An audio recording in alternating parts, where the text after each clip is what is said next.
Okay, let's go. What order are we doing it Oh, in? fuck's sake. My bad. My bad. I mean, that has to say it now. Alright.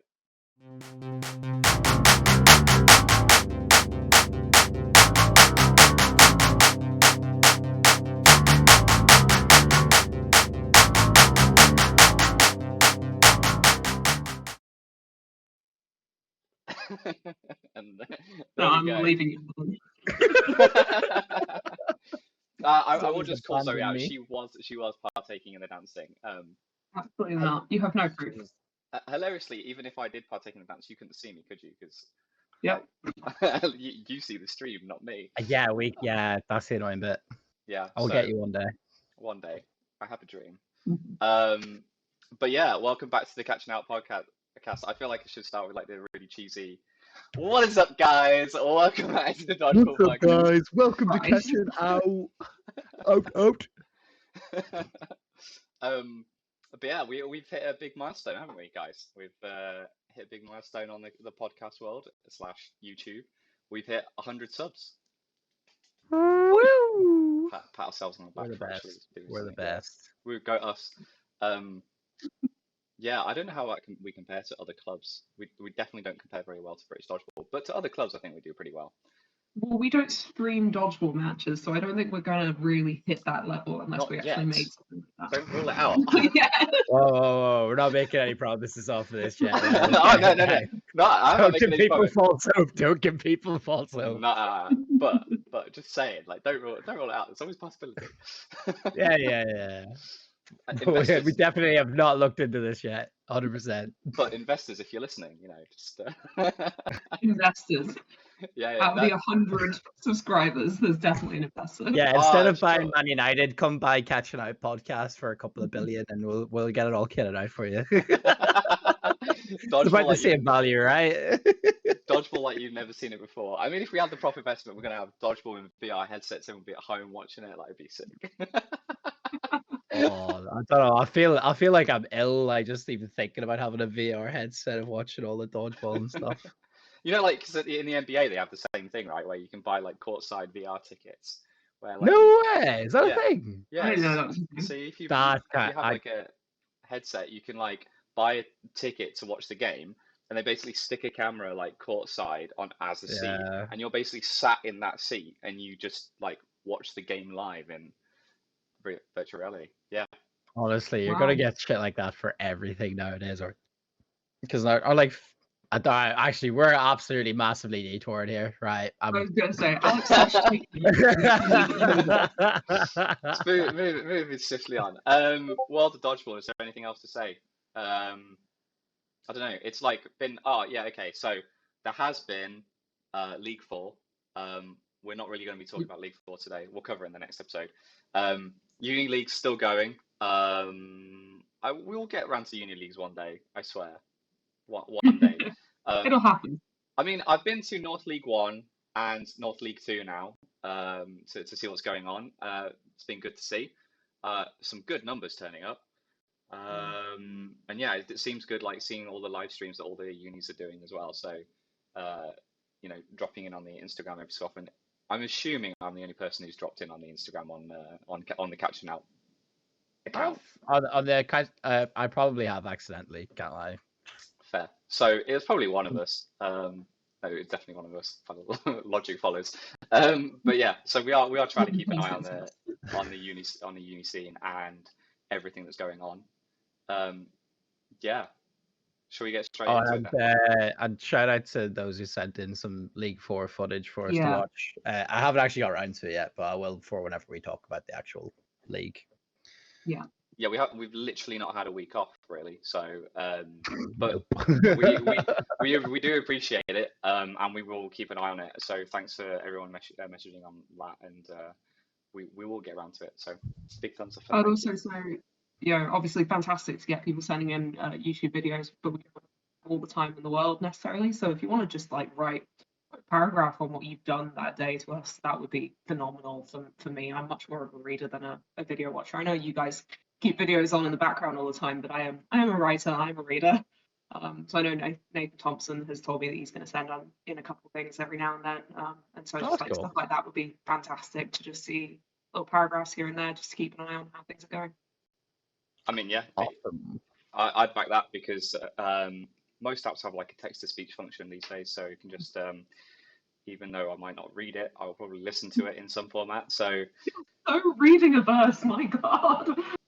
That's it's what not an audiobook is. that it's not. I'm not reading a verse. I do like reading. I just also like being productive with my time. If I can listen to something, like the problem with reading to me is it like basically takes away all your ability to do anything. Your hands are busy, your eyes are focused on something, and then you're thinking on that. You can't like do two things at once. You just yeah, but there's nothing to. Also, You can't really but listen we to do a something podcast. We're literally doing a podcast. We're not else. doing articles, are we?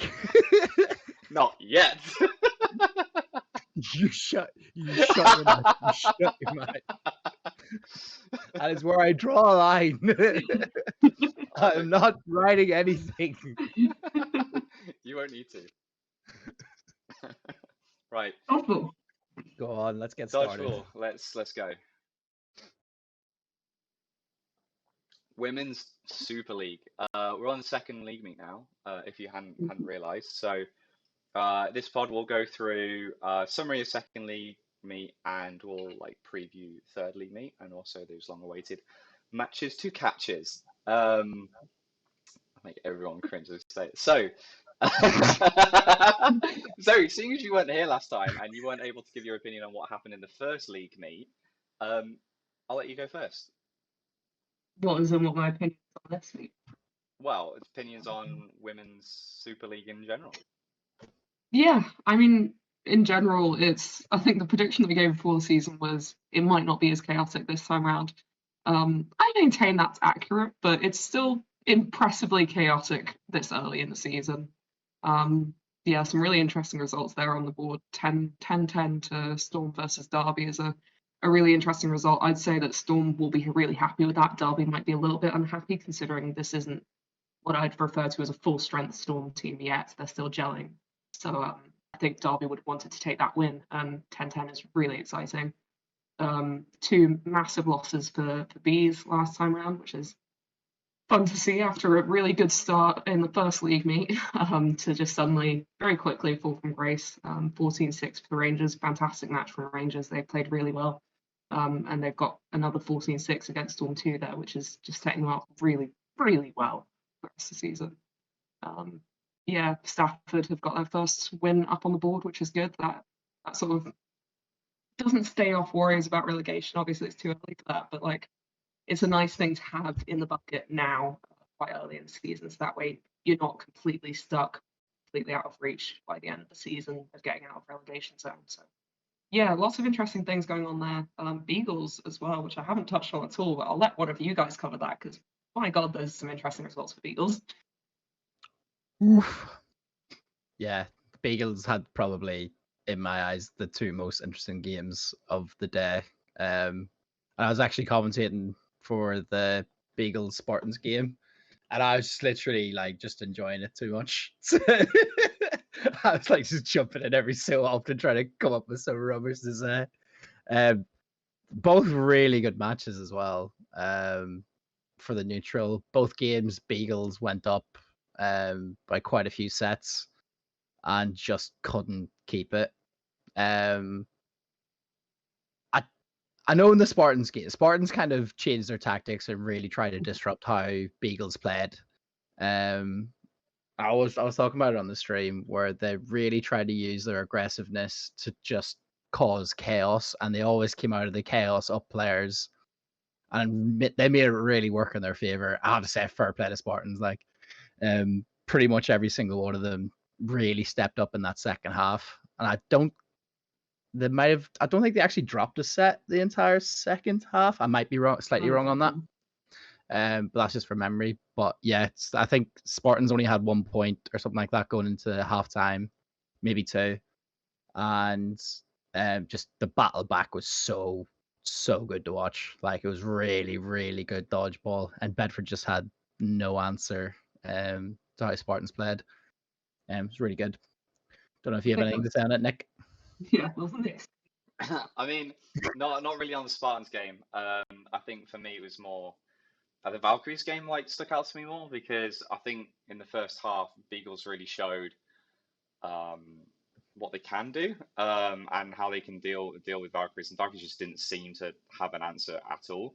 And somehow in the second half, like Valkyries have just decided that they're going to catch everything, like literally everything that came their way, they were catching. It was insane. Like in quite a few sets, Beagles did nothing particularly wrong for the most part of it, and were up with a few, 30 seconds, 45 seconds to go or whatever, and then Valkyries just make like two insane catches or whatever, completely flip the script and hold on, win the set. And annoyingly in dodgeball, it doesn't matter how much you win a set by, you just need to win a set to stay in the game. And that's what Valkyries did, and they brought it right back, which was really damn impressive. It'll be interesting to see if they can keep that up and like bring it maybe back in some of the other games. I know they had a new player, I can't remember her name, they had a new player join from White Tigers in the match as well. So maybe this is a sign of Valkyries starting to pick up a bit of a pace, because beating Beagles is no easy feat. I still maintain they are the like even after these results, I still feel like you can't bet against Beagles in a match, because I think on the basis, I think we saw the two things that we mentioned, or the thing we mentioned, Zoe, when we were looking at it, was that there was no subs. It didn't seem. Yeah. So it seemed like when they were playing, they might have had subs, but they just didn't use them. So maybe it was a case of like two sides of it, is that they just stuck with the same logic. It was like, hey, we've done well in the first half, let's keep it up and see this game out, because these are two difficult games, so we just want to go for experience. But then the other side of it is maybe they wanted to, like, maybe it would have done better for them to like go, okay, we've done it. Now they're going to think that they're going to alter their game plan. Let's alter our game plan and put new players in to play in a slightly different way, and that fresh energy will keep the rhythm going. As a coach or a manager, I guess it's a difficult bet to make, but that's probably what I would have thought they needed. I feel like you should have learned after playing Valkyries that you definitely should have done that against Spartans after, and if not, like once Spartans started winning a few sets, like time out, make some subs, go ahead. But yeah. Yeah, especially. Oh, sorry. Go ahead, Zoe. My bad. I was going to say the two big takeaways there are obviously, like, I think Spartans, massive kudos to them that last season they were, pardon my French, a team that shat the bed quite a few times. They would be up and then they'd slowly start to lose it, and they just kind of have it run away from them a little bit. And I think seeing Beagles going up so high in the first half with Spartans last year, I wouldn't have expected to see Spartans pull it back, because they would let their heads drop. They'd just kind of go on with the match and lose it and kind of accept it as a loss. Whereas this time around, actually, no, they weren't willing to take it as a loss. They fought back incredibly strongly, and that shows a big mental change for them. Yeah, that's where the experience in Harry Bignell and Meg White really came in terms of signings. Like Harry especially really impressed me on court. She really showed that, I don't care how much we're down, we're fighting for every set attitude. And there was nobody in that Beagles team that put her off in any way, shape, or form. It was really good to see. And Meg White pulled off. There was one huge game-changing catch where it was like she had to turn around 180 and then stick out to try and make the catch. It looked really sad. I called her out on the stream as well and everything. And then I just turned around, she's got a ball in her hand. I was like, take that one back. Picking up experienced players like that really, really showed in that game. And they're showing that they're really a force to be reckoned with this season. And two players that obviously individually do great things as players, but I think the impact that they have on the team with their headspace is massive. Talking to the Spartans 2 girls, then it kind of sounds as if the role that Meg and Harry have taken since moving is very much that kind of, I think Harry's doing some coaching, but also they're just kind of immediately settling into that kind of senior club member, elders role where you sort of settle things and instill a bit of calm confidence into the entire club. So you can really see that in those results there. Dare you to call them elders to their face. Talking of insane catches, though, the Raptors Bees game, Zoe. I don't know what you're talking about. If you haven't seen it, if you haven't seen it, Dodgeball Highlights have put it into a Reels format. So go give them a follow, but also go watch that clip because it is like the most dodgeball thing ever. This is why we love dodgeball, right? Is that you make a tombstone catch, but you make a double catch on like two perfectly timed throws on you, and they just go straight like into the breadbasket for you. You come up with both the catches, and the look on your face, like, oh, like I've just made that catch. You Like, had was no idea it was amazing. happening. It was put my hands here and hope for the best.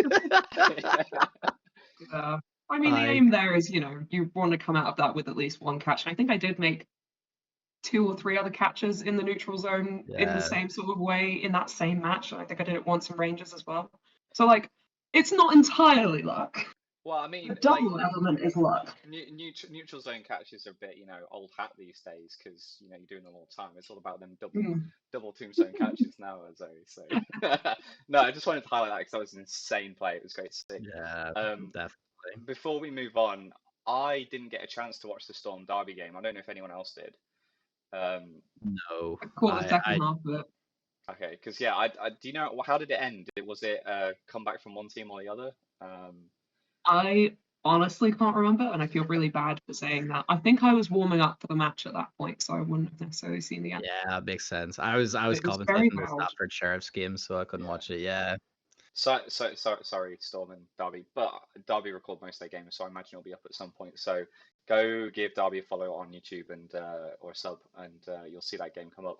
The one thing I will say about this game is from a Storm perspective, I understand that like Storm have quite a bit of talent on that team, but because of the move arounds of the things in the off season, I think that's a team that's going to gel throughout the year, and you're going to see their best dodgeball at the end of the year. I know you say that about a lot of teams, but quite a lot of these teams have played together quite frequently, have that experience of multiple years, or at least that core chemistry that goes through. Storm's been completely changed. I know they've had a lot of promotions up from the second team and a few players join them. So that's a team to keep an eye out. That 6-14 loss to Spartans is rough for them in that sense, but it's only the second meet. We'll see them get better. There's 7 more meets to go, so I definitely think they'll turn it around. Right, let's see how that affects the table. Ta-da! Ta-da! I have fixed it so Storm 2 have lost 4 games. But yeah. Thanks for all the comments on everything Nick does wrong in graphics. Every single one of yous. One mistake and you get about 10 messages about it. Like, we appreciate it, but we do spot them ourselves as well. I just want to say the bit that I love is that not multiple people spot the same mistake. It's one Oh, yeah. person per mistake, which tells you how many mistakes there are. So again, these are for graphic purpose only. Do not take them for gospel. Okay, go visit the BD website if you really want the truth. But this is as close as I can get. But I can't guarantee it's going to be true. The truth. But It's sad that you got rid of Leamington Spartans. Yeah, and the Bedford, what was it? The Mithy Eagles? Migthy Eagles? I guess the Mithy Spartans and Mithy. Yeah. Oh, But the Valkyries climb up 3 places. And you see huge. Bees and Storm tumble down the table a bit. Yo, what's up? And Rangers climb up as well. I mean, after 4 matches, I'm surprised Rangers are so high, but fair play to them. I'm not. I was gonna say, as someone who's played them, they're really, really drilled this time around. Rangers, they're a lot more like working together as a team instead of a bunch of really skilled individuals like they were last year. So I think actually I would say that they're going to do very well this season. I wouldn't necessarily put them much higher than 5th, but I wouldn't be surprised if they finish the season 5th or 6th. Yeah. So, quick question: like the way that this table's starting to form out, because after 4 games, you can kind of see the table start to form some kind of a shape. I would say, no offense, but the bottom 2 are going to really struggle to get out of that position. But I'd say Sheriff, Storm, Queen Bees, and Rangers. I feel like that's going to be, a bit of a fight, a mini league in of itself, as has been stated before in some other leagues. But I think that'll be quite competitive. I guess my question is I see Spartans, Phantoms, and Eagles competing for the top three. Do we consider Valkyries to be like legit top 3, 4 contenders, or is it going to be a who the hell knows, and they're just a wild card every week? Wild card for Wild sure. card. For sure. Yeah. Like Love to see it. we at that like around half time in that Bedford game, like you weren't expecting the comeback that happened. Like at least I wasn't anyway. It shows that they've got it in them. Like, don't get me wrong, and they've got a good squad. But do I see them doing that like all their games for the rest of the season? I Yeah. don't know if I do. But they do have a squad that can beat most teams in that league. They'll probably, I imagine, they'll finish fourth. But yeah, no, that's just my opinion anyway.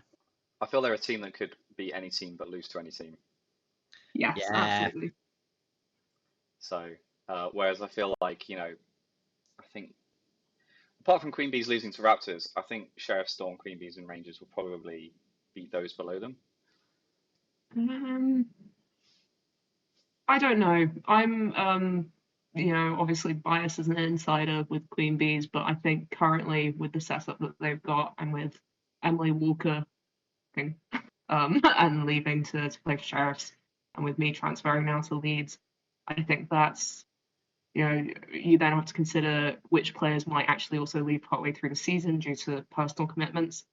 So when you actually look at the number of Queen Bees that played last season for Queen Bees that will be playing for the rest of the season, you're quite limited in numbers, and I think it's probably not a stretch. I would imagine, I'm sure Colin might agree with me on this, that the Queen Bees might be a little bit worried already about what's going to happen when they play against Storm 2, what's going to happen when they play against Sheriffs again, because yeah, they beat Sheriffs last time, and yeah, they beat Storm 1 last time, but that was with a very different team than they've got for the rest of the season. Yeah. It was great to have those 2 wins early. That's a nice buffer to avoid relegation. But I think there is a chance that Bees will be looking at relegation this season, or at least battling to keep out of it at some point later in the season. But it depends. They could gel really well as a reasonably new squad this time around again. A big part of it's going to be when they play Yeah. Raptors and Storm 2. Those are definitely going to be the 2 big games for them this season, because if they can come out with wins, because I don't think they've played either of them No, yet. they played Raptors now. Well, sorry, Raptors. Yeah. So we've got the second Raptors fixture and then the 2 Storm 2 fixtures. So if they have time to, gel as a team, because obviously, you're going to have to bring in 1, 2, maybe 3 into the squad now. If they have time to kind of gel and settle in, they could easily, because some of the players that are coming into the squad, I know for the next beat, they're good players. So if they can settle in, they could. Yeah. This is a tough week of fixtures for them, as Nick has just shown on the screen. You are facing arguably the 2 favourites for the league in one mate. So it's going to be a difficult one to get them gelling in the competitive stage. But I would say it's a blessing, the matches they've got this week. I would agree. Because they were pretty much foregone conclusions anyway. With the best Queen squad that we could have built in the last few years, you still wouldn't beat either one of those teams, in my opinion. So, don't take it too hard when you lose these 2 matches this weekend, and it will be a matter of damage control for Bees, I think, this weekend. But that's good. They can use the extra time after that between this meet and the next one. That's it, right? You've got to use this to try and just work on getting the tactics right. If you're beat because they're better ability wise, you can't be mad at that. But this is the time to kind of just make the right decisions, get the tactics right, and try and gel so that whenever you go into the meet afterwards, you've got a good chance of putting up a big fight to take away some points. Because all it really is going to take is 3, maybe 4 wins to kind of stay out of that relegation zone. So and you've already got 2. Yeah, exactly. That's it, right? So Yeah. if they all they have to do is kind of just work, they have to work their asses off to really nail down how they're going to play, because that's the really important thing now, is that you've lost the 2 big wingers that from the first meet. So if you can kind of replace them in whatever way you want to play, then the two more victories to stay out of the relegation zone could be achievable.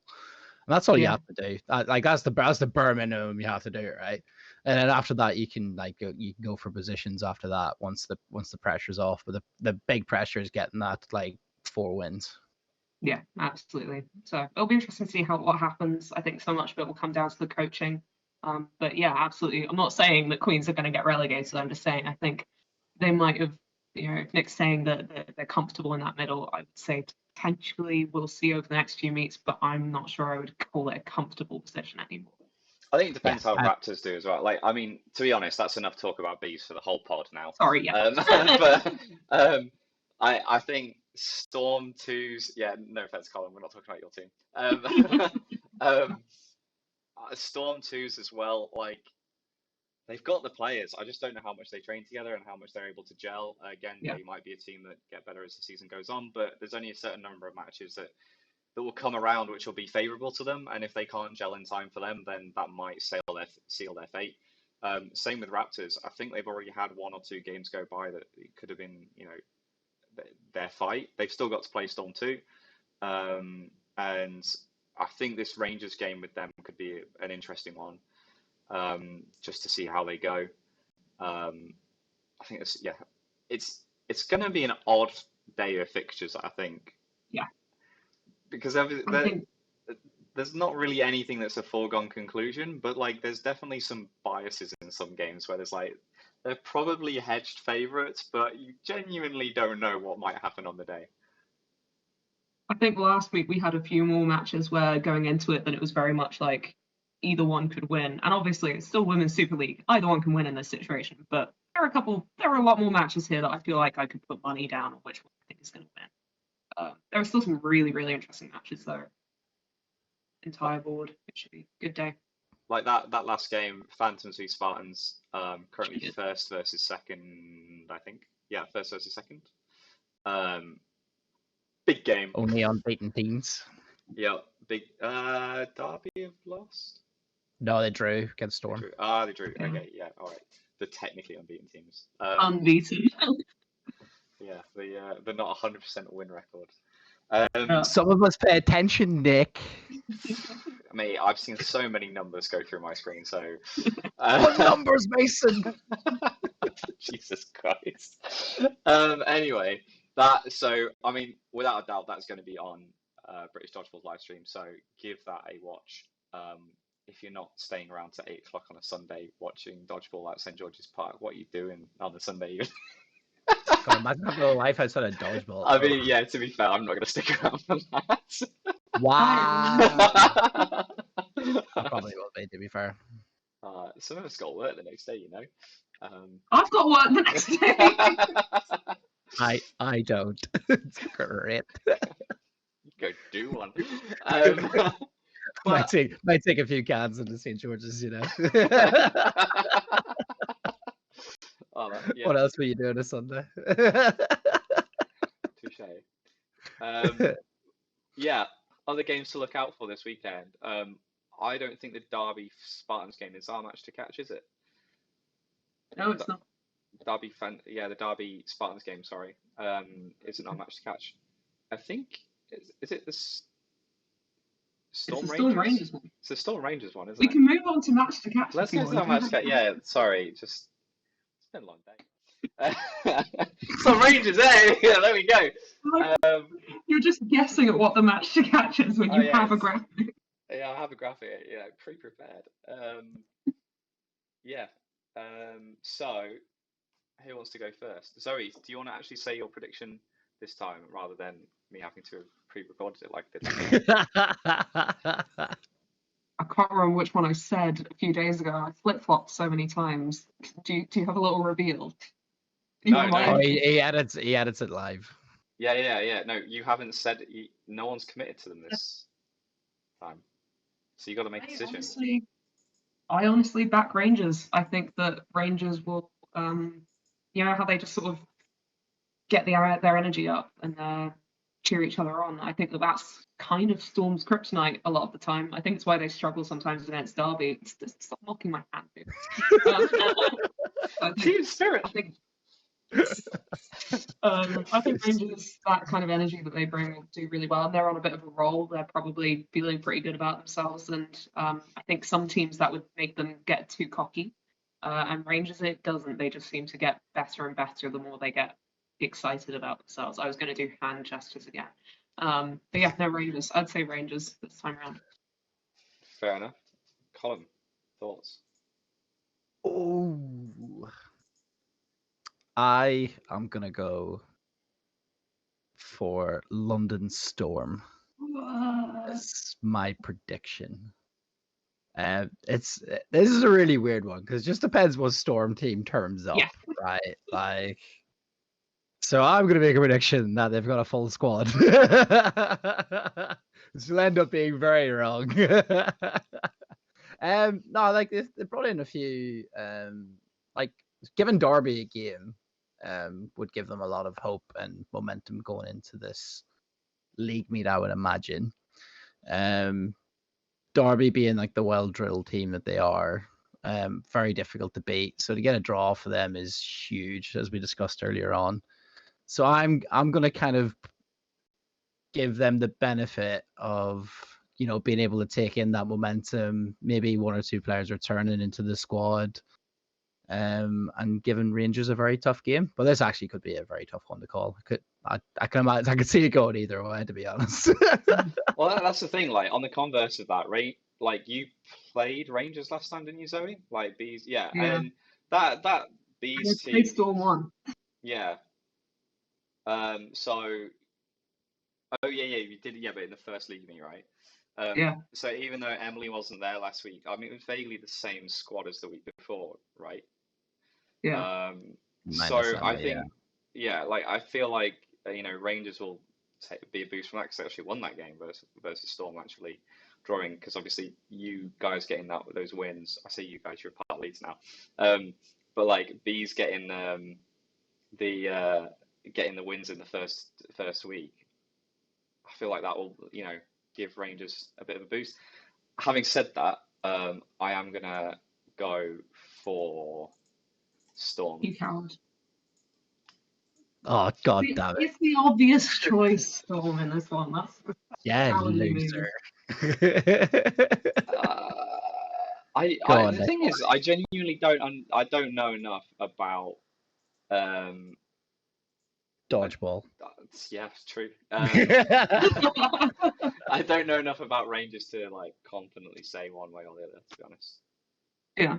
I think, you can see Bevis' rating there says Storm. I think mathematically on paper, you'd give it to Storm over Rangers any day because Storm were competing for the top spot in league last year and Rangers were trying not to get relegated. It should be a really easy choice.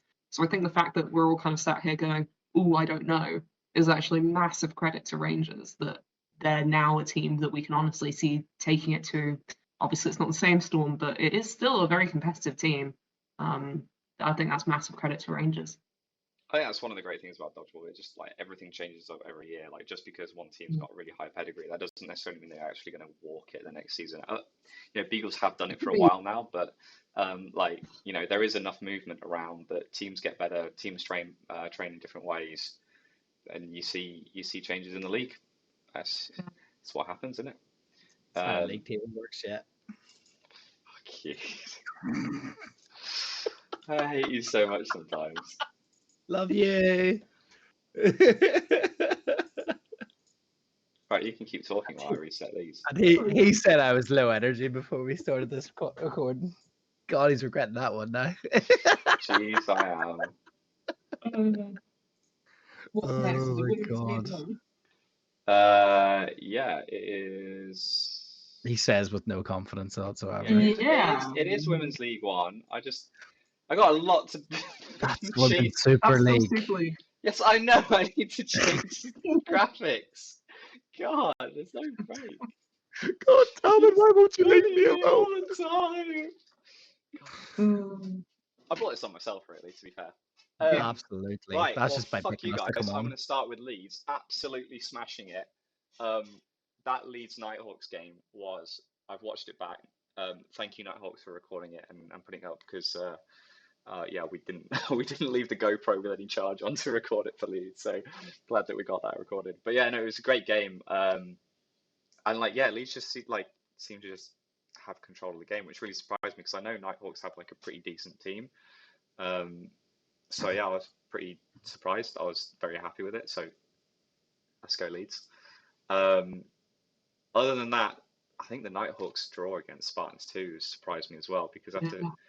I think that sort of with the Nighthawks style of play, I think that kind of goes with what I said in our last episode, Colin, when I was saying like Spartans were in it for most of the games against like for most of the sets against Wessex, and in the you know, they were very close against Sheriffs too. Like they know how to stay alive. They just need to work out on how to get the others out, if that makes sense. Like not in a like a particularly dickish way, but like Yeah.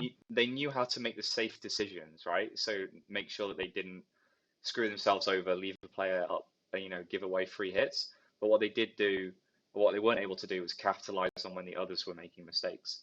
So I think this is a sign of probably growth because Nighthawks are a pretty well drilled team. They weren't usually out of place. You maybe get the odd ball thrown when you're not expecting it, but to tie that up at 10-10, I think that's a really good good outing. Yeah, I agree. I think Spartans massive improvement there. Like you said, they do play quite safe, and I think that's because the style that Spartans that they're being taught is this very drilled style, and so it makes it hard to know when you should break out of that routine and do the slightly risky option, which is when you tend to get hits. They're kind of growing into that, and I think that'll develop over time. And I no longer seeing this week's results, I no longer feel quite so bad about rating Spartans so highly at the start of the season. I think they're going to prove me right at the end of the season. That's a massive draw for them against Nighthawks, and 12-8 against Crocs. A decently good Crocs team is, yeah, good, really Like good results for them. I'm gonna say we don't talk about Wessex and Leeds for a bit, and we just focus on the other Okay. teams because like the rest of the league is actually really interesting when you look at it. Like Phantoms 2 being Crocs, I was surprised by because like Crocs are like when I ref them, they played really damn well. I'll be honest. Yeah. Then Mavericks beating White Tigers after White Tigers had such a hot start the week before. I know obviously they lost the player because they sent them over to Valkyries, but still like that's, you know, they had it wasn't just wins that they were getting, they were strong, big set different wins they were getting in the first week. And then to lose to Mavericks like that is rough. But then, Yeah. you know, White Tigers lost to Wessex, and then Hartlepool Mavericks beating Bees twos by like 2 sets. It's not much, but that shows that Bees two also have that ability to hang in the fight. You know, losing I was going to to say, Phantoms by 1 set as well.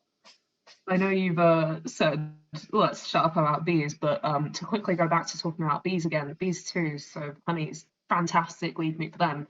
I don't think you could be happier with 2 losses than they were with that day. Like they went in not expecting to win either match, and they didn't. But 12-10 and 13-9 are two really good score lines, and you could see it in their faces.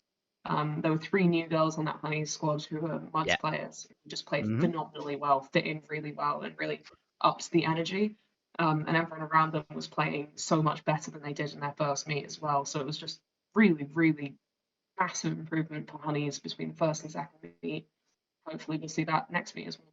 Yeah, big shout out to Charlotte and Meg as well. Meg has had a really good Yeah. experienced role in the squad and has been really good at passing on her knowledge like in real time basically to the players around her, and it honestly like is works so well. And then you have Charlotte on the sidelines who unfortunately is injured, so just taking the coaching role with Honeys this season, and she's kind of taken like dodgeball knowledge from the likes of Emily Walker and who have been trying to, help her understand the tactics of the dodgeball court more and more. And she's absorbed it so well and has been able to pass that on to the entire squad more and more.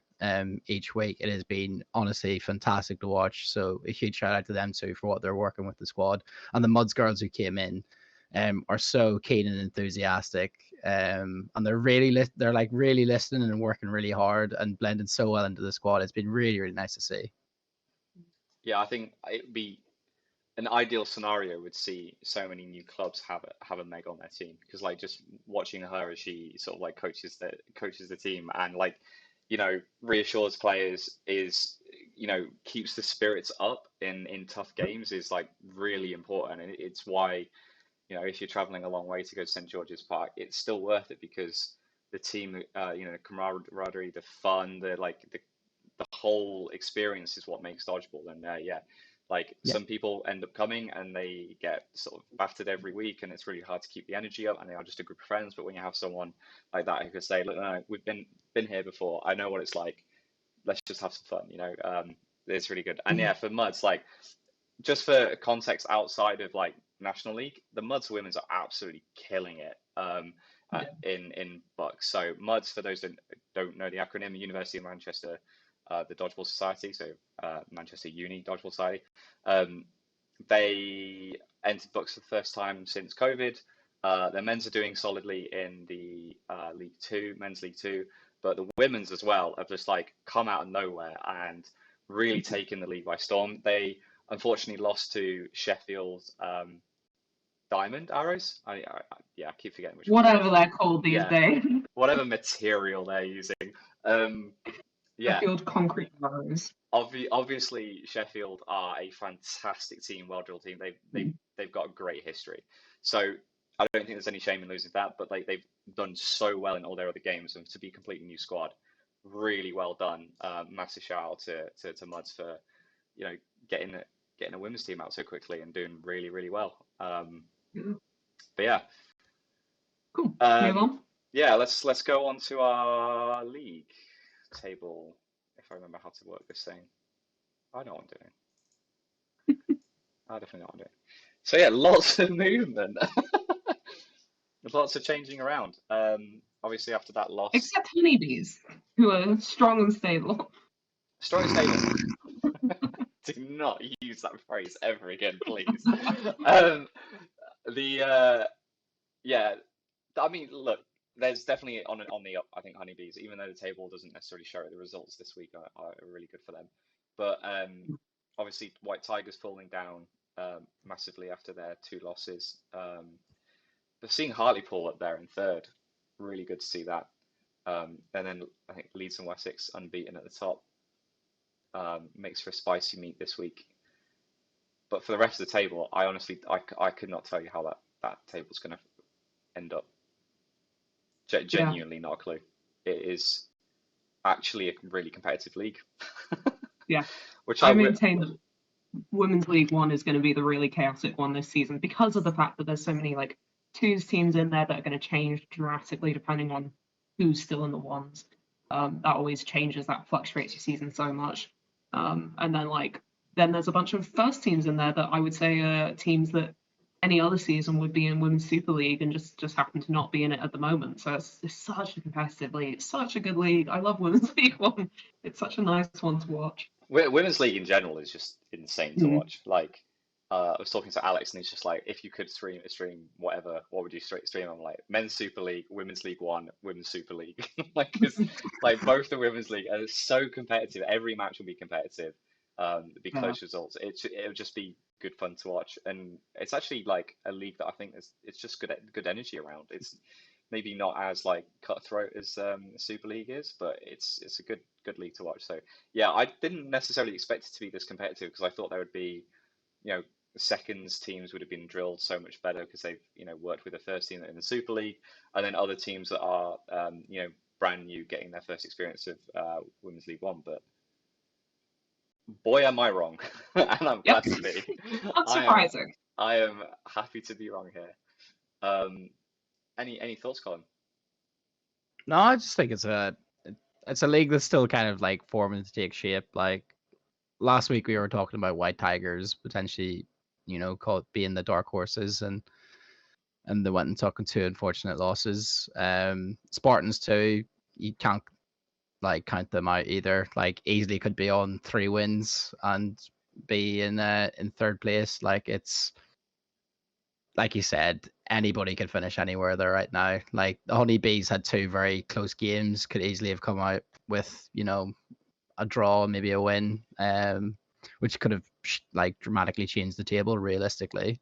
It's still very early days. It'd be interesting to see like after not the next meet, but the meet after, how it shapes up. And but yeah, it's definitely a league to watch out for sure. Sure. Let's go on to the fixtures then.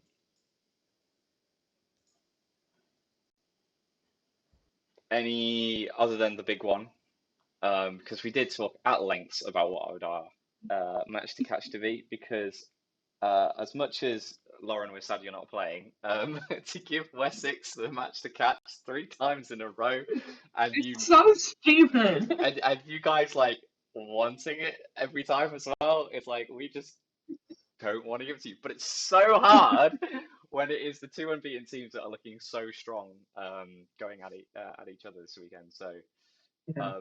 The yeah, other matches. the other matches, spoilers, match to catch is Wessex versus Leeds, but the other matches, anything that jumps. I mean, Crocs versus Nighthawks. That was the one I was going to suggest in our as a competitor to it, because those teams, I think that they are 7th and 8th respectively, but they're teams that could easily be 4th and 5th, I think, and maybe even 3rd. So I'd like to see how they play, and I think that'd be a genuinely a good game to go watch. So if you are feeling like a early trip down to St George's Park, I think that is a good game to watch. And yeah, also go follow Canterbury and Nighthawks on YouTube, because they both do record their games. Crocs do some amazing graphics works on their videos as well. So big shout out to their production crew. Nick appreciates anybody else that does decent graphics too. Yes, very much so. The match that kind of stuck out for me a bit was Spartans 2 versus White Tigers. I'm really interested to see how that one goes, because obviously Spartans 1 win, 2 draws, White Tigers with 2 wins, right? 2 wins, 2 losses. I think that'll be a big cause a big swing in the league. I think that's a match for me that will tell me more about where they're both gonna finish off in the season. I think this would be quite a defining one for both of them. I feel like it would be if the other teams around them weren't so competitive and like you know what I mean? Like it's more of a, this is the, like Spartans 2, I really wasn't sure how to kind of take them at this season, with it being the first time they've had the second team. Go back to our very first episode before the league started. We were kind of sitting in the same wavelength of they could finish top, they could finish bottom. Nobody has any clue how the squad's gonna shape up. Whereas I think this meet and this game in particular for me will kind of give me a better idea in my head of where both teams are kind of gonna sit in the league. I think it's actually gonna be quite an important game come towards the end of the season. Yeah. There's my prediction for you.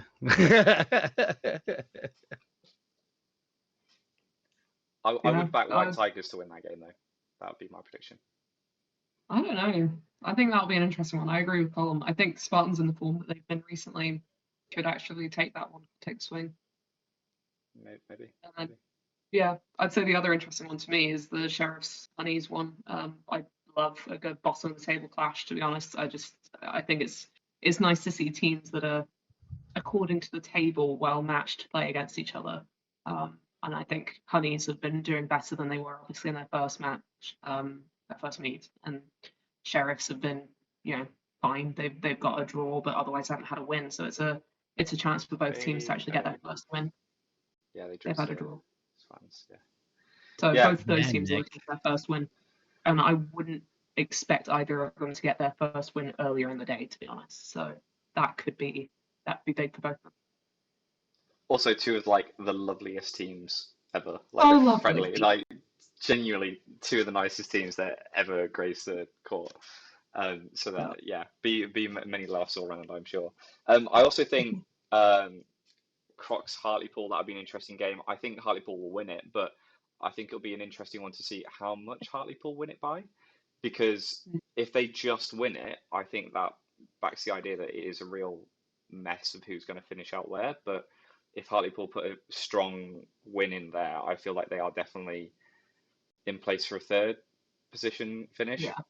I think it's also interesting because they've got to play Wessex first, and so the Leeds Hartlepool game was close, but I think it was a 2-set win to Leeds in the end, two or 3-set win. And they then beat White Tigers last week. So Hartlepool are sort of like doing the same thing as Leeds of like, well, they haven't taken on White Tigers yet, Leeds, but like they've sort of played other teams and they've got the measure of like what we originally thought would be the top 3 teams. So with one win and one loss, I think that game could be interesting, and then that means that Crocs Hartlepool game could be interesting. And I also think that in the same way that Spartans 2 versus White Tigers is going to be interesting, Nighthawks versus White Tigers is going to be interesting.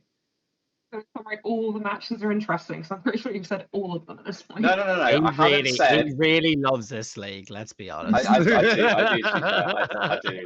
To be fair, Phantoms versus Spartans 2. I don't know. No, you mentioned. I'm pretty sure you mentioned it earlier on. You haven't mentioned Leeds versus Bees, but that's fair enough. I don't think that's an interesting one. I Sorry. didn't. I didn't mention He did kind of mention it because he said he didn't see neither Sheriffs or Bees winning the earlier fixtures. No, so he did Zoe mention said it. that. Zoe said that. I didn't. Oh, was that say you? that. Sorry. My bad. Right. You've covered pretty much all the matches. Right, what's the match to catch, Nick? Hurry up. That's all right. I need to do the It's graphics. too slow. Bear with. Bear with. Bear with. He could have done this while he was talking about the other matches, that were remaining. He's slacking these days. We should get like a wee timer going to see, like out of time in football. Yeah. Additional time, Forget Nick. the countdown If you reach a certain amount, you have to have a forfeit next time. I reckon that's what we do. Right, Colin, go first then. Wessex are gonna win. You're a dick.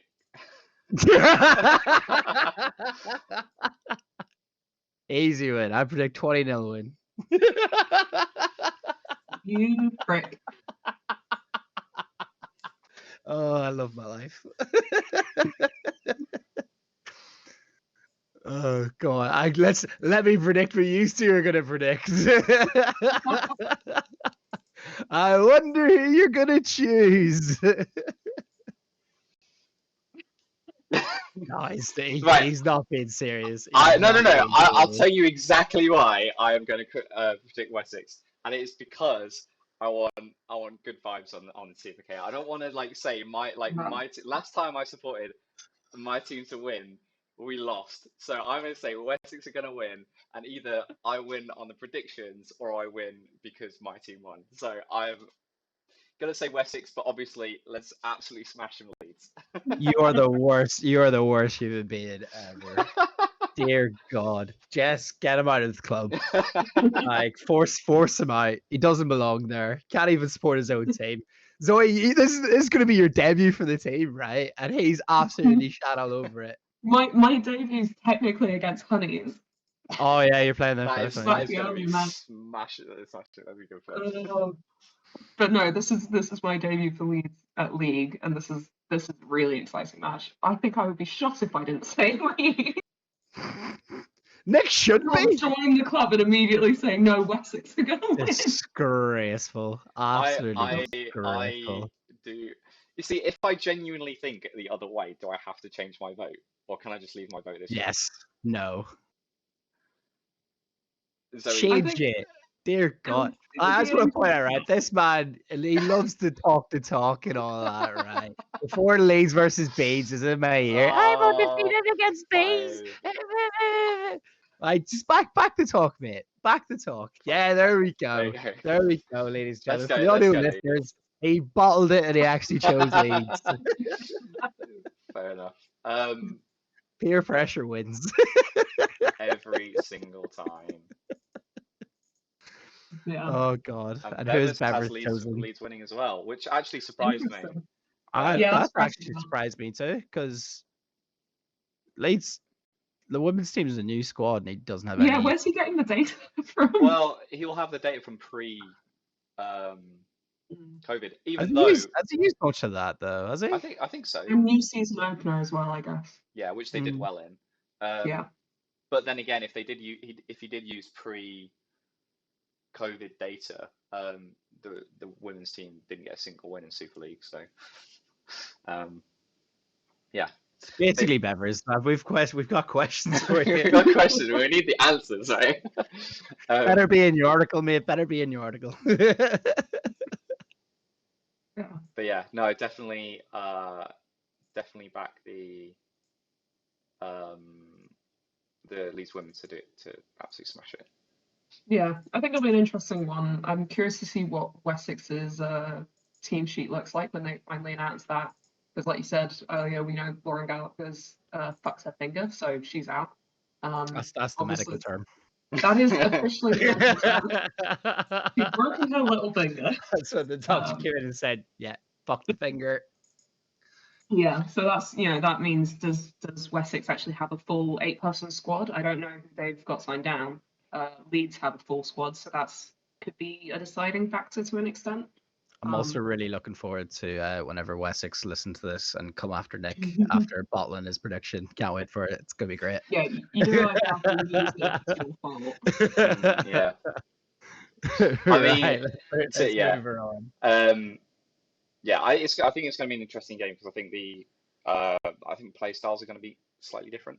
I think Wessex like to be a lot more aggressive, a lot more chaotic in a way. Leeds definitely play a very structured game, though are insanely good catchers all around the board. So I think that could play a huge part in how this game goes. If Wessex get too aggressive, start throwing too many singles, I see a lot of catches happening. The smile in your face as you said that too. Oh my god. But yeah, disgusting. Anyway, right, let's roll on. Shall we go to Men's League 3? Yep. Yes, sir. We've got an hour left. I reckon we can do So we've got 4 leagues to do. 20 minutes each. Let's go. Yep. That's not how maths works. I can't count. I told you it's been a long day. Hear that, guys? Time just doesn't exist anymore. Men's League 3. Right, Men's League 3. Bovine's doing really well. Oh my days! Yep. I am shocked. What's that mean? It's like, oh my days. Who predicted this? Get out. Thank you.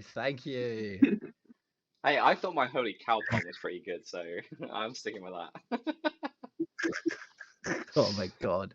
There was not a single tight game in this entire league. I didn't realize this until he showed the graphic. Like, I knew there was a lot of big wins, but I didn't realize there was literally not one single tight game. Yeah, okay. Yeah. I think Bovine's Crocs was our match to catch. Yeah. I think. And it was one of the tightest games. I'm pretty sure that was the lowest point difference. The only other one was Crocs and Virtue. That was like a 10-point difference. 5 set was the lowest difference. That's bad. That's surely never been seen before in any league. I mean, it's probably happened in League 3 before, to be fair. It's why League 3 exists. In the same way it's why League 4 exists. It's always gonna happen at the bottom, like one of the bottom leagues, right? And that because it's still a relatively young second season of league structure in general. Like, you're always gonna have new clubs that have to join in at the bottom with a few strong players, and the leagues are still balancing themselves out. But yeah, that's still crazy though. Yeah, fair play, Bovines. You're absolutely smashing it this season, and I will still be on the sideline singing absolutely random cow themed chants at you as the season continues. Yeah. Yeah, nothing really to say about that. I don't have anything to add. Except for please stop the chants. I mean, having said that, there's a fair bit of movement on the table again. But well, that's because it's It's early in the season. I know. Yeah, Bovines at top does not surprise anyone, I don't think. Saints number 2, also maybe not a huge surprise, but Crocs are still in it. No, I reckon Saints were probably going to be the second whenever the season started. Crocs were always going to be up there. Nighthawks too still remain in contention. I'm interested to see how the next few weeks goes for them. But I think we're pretty sure we talked about this previously, but like that's definitely the top 4 and that's definitely the bottom 4 Yeah. for me for the season. I mean, given everyone, the top 4 all have like a greater than 50% win streak is quite telling, and everyone below is less than. Whereas in a quite, There's no ties. yeah, like compared to other leagues where you've got quite a few 2-2s, so 1-2 lost 2. It's a bit sporadic, yeah. This is definitely clear cut. You have the winners and the not winners. Yeah. The set difference is also really strong with this one. I think in the other tables, you sometimes saw like lower in the table teams had better set differences.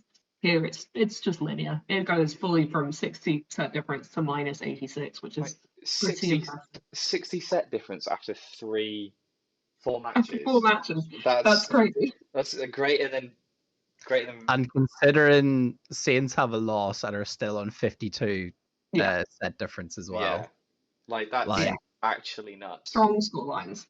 Yeah. I mean, yeah, typical League 3 antics, to be honest.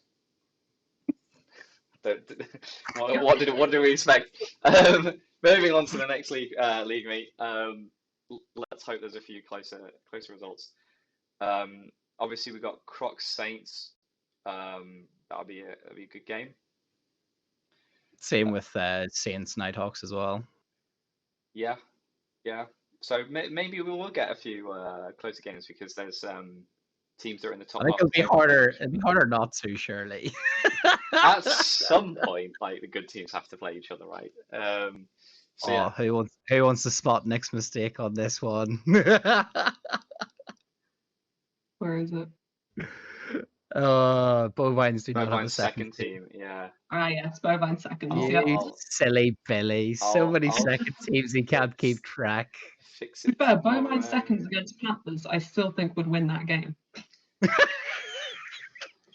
Bovine second team would have to be like Sheffield Arrows, Bronze Arrows or something, right? Like exactly. Because like Sheffield Golden Arrows and Silver Arrows, I think would also be up there as like pretty solid teams.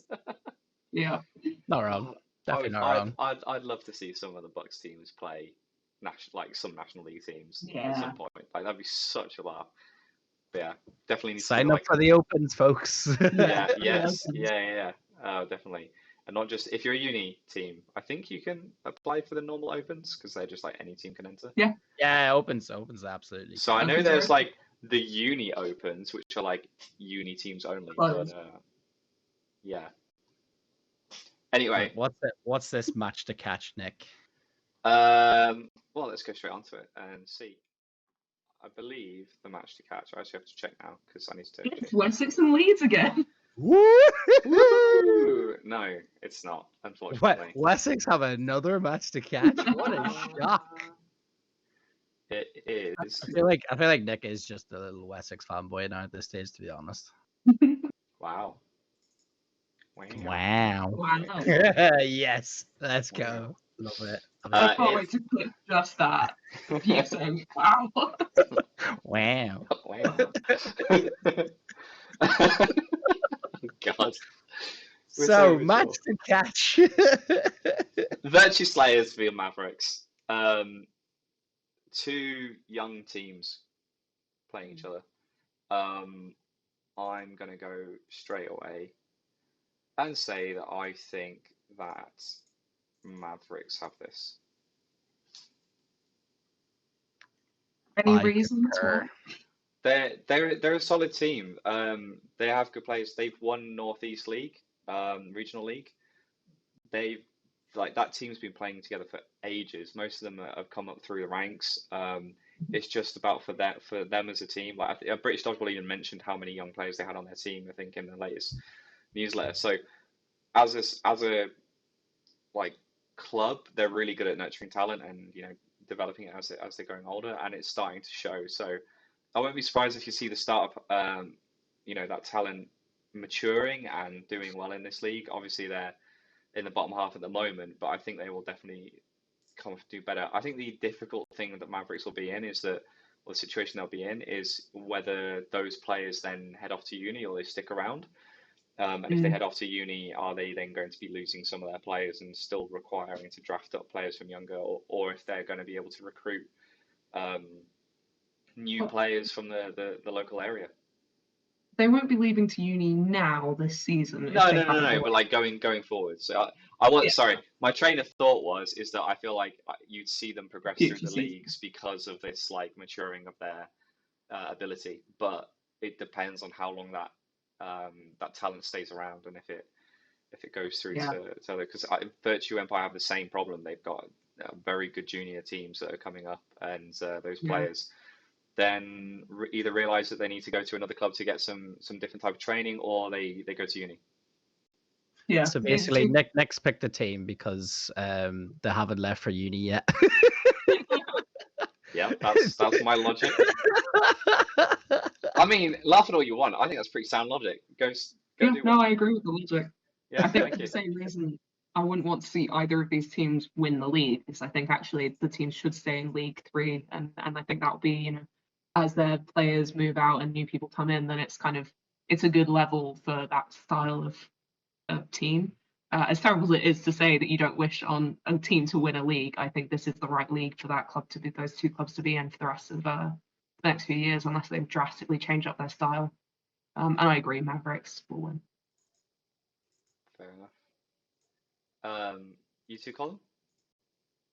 I agree, but in the more short-term view of it, rather than talking about September next year.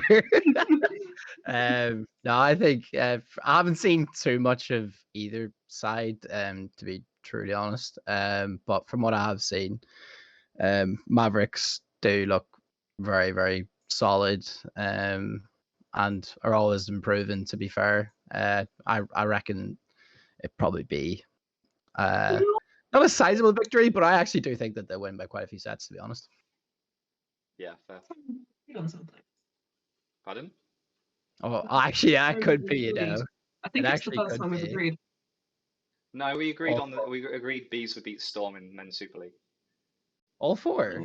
Yeah, all four of us did, and we were all right because Bees did beat Storm. Woo. Suck it, Storm. I'm sorry, I just coughed. Yeah, just how popping sounds, yeah. Fair. Cool. We did that one quickly. Yeah, it's hard to, like, while we're on the topic, do we think there are any other, well, I mean, we've only really covered Women's League One, but hypothetically, the teams that are at the top at the moment, do we think they're teams that would do well in the league above, or do we think that they're also teams that maybe shouldn't get promoted on the same logic of would it do them harm? Because obviously White Tigers had that scenario where they went into Super League and they just had a rough time. The difference there as well, though, was that White Tigers weren't in the top two in their season where they got promoted. That was to do with other teams saying that they didn't want to get promoted. I'd say that currently none of the teams that are like at the top of their leagues are teams that I wouldn't love to see in the league above. Like that aren't going to be. I don't think they're going to be outclassed in the league above. They're not going to win it, but like they're not going to immediately drop down. It's not a foregone conclusion, I don't think, for anyone who's currently topping it. But I can't remember. Story of our lives. Oh dear. Anyway. So yeah, Men's League 2. Another nil fixture. This is the second to nil score we've seen in this league, which surprises me. Because obviously it was Raptors beating Wessex 2 last time. Now it's Ronda beating Soldier Bees, which is the Manchester Bees. We're not allowed to talk about bees anymore. That's fine. You're not. I can. Again, not particularly any close scores. No. No, but again, I think this is another league where it's quite clear cut how it's going to kind of end up in terms of a split from what I've seen so far. And I think compared to kind of our predictions at the start of the season, it's all kind of coming to fruition quite early on. I would say there's no results in there that really shock me that much. I would say the 18-6 to Mustangs over Carmarthen, that's a shock because Carmarthen did really well against Rondo and losing by a single set. Obviously, Rondo is showing how strong they are, but to lose to Mustangs, I know Mustangs are a solid team, but then you look at Mustangs losing to Storm 3, I'd say that win over Carmarthen, Wizards must have had a really tough day. Yeah. Yeah, I said it last time in that, Carmarthen and that team that are for me personally are kind of not delivering what I would expect of them. I think that's actually quite a big win against the Raptors. Yeah, big, massive. In terms of just settling down into the season. Like we've all seen what they can do. They pulled off some big results last season. Especially the last year whenever they end up beating Ronda. But there is a bit of inconsistency there, and we also seen that in previous meets. So am I entirely shocked by the loss? Probably the size of the loss rather than the actual loss itself. But I yeah, think just to counter that though, like Carmarthen beating Raptors there, Raptors, like you have to remember, Raptors were going for promotion last season. They were yeah. like they were up there, and Raptors I think would expect to be up there again. Obviously, Silverbacks were also in that fight last year, and Raptors lost to Silverbacks later in that day. I think that was our match to catch last time. So Silverbacks winning that one, congratulations. Showing again why they're a good team. But I think that just highlights that Mustangs game as a bit of an anomaly. Having said that, I don't know how Mustangs have done in the previous games. I know they've got a potentially pretty solid squad, but they're still a pretty young team, Mustangs. Yeah. They're another club that thrives off their junior development and who sort of like spits out a team that are adults at the end of it. And they're doing pretty good job. But I am surprised by that score in the end. Personally. Yeah, that's fair enough. Yeah, that's fair. The rest of them, however, I think Storm 3, like after, one win last year against Beagles, to getting some wins under their belts and doing a pretty solid job in the league at the moment. I think fair play to the lads there and definitely boosts their confidence. Yeah, they have a much more strengthened squad compared to last season, and they're really reaping the benefits from that. So yeah, they should be keeping this momentum going and getting quite a few wins on their belt. Yeah, definitely. Especially if they all turn up to league on time. you were sitting on that one, pal. I won't name no names, but you know who you are. Oh, they'll be in the DM soon enough. I can click that one. Right. Yeah. What did Anyway, that do to the league table, Nick? Oh yeah, okay. I was just going to sorry. ask her if she had an opinion, but it's fine. I'm sorry. It's fine. I'm not allowed to have an opinion on men's league work too. No. You put the time limit on this. Yeah, no, I agree with everything that you guys said. I don't really have anything constructive to add beyond it, so move on. Oh, right. God's sake. Following all that, there are a few surprise results. There are basically very few changes in the league. Is a few teams went up, and then Raptors with 2 losses there drop all the way down. Because Raptors, remember, had a really good start in the first league meet. I'm kind of surprised, given it's early days, there wasn't more movement, to be honest. That has been your go-to line this entire podcast. There's been a lot of changes in the league table. That's the first thing I'm going to look at when you look at a table. Because if you look at a table outright, it's just like, oh wow, this team's third. How did they get there? It's better to know where they've come from. Jesus. Where did it go? Where did it come from? Cut now, Joe. Bullied here. Always and forever, my friend. Always and forever. Big love, big love. Oh, that's the first time he said it. He only says it on camera, folks. He gives me a lot of hate off of it. Tell me I'm wrong. Anyway,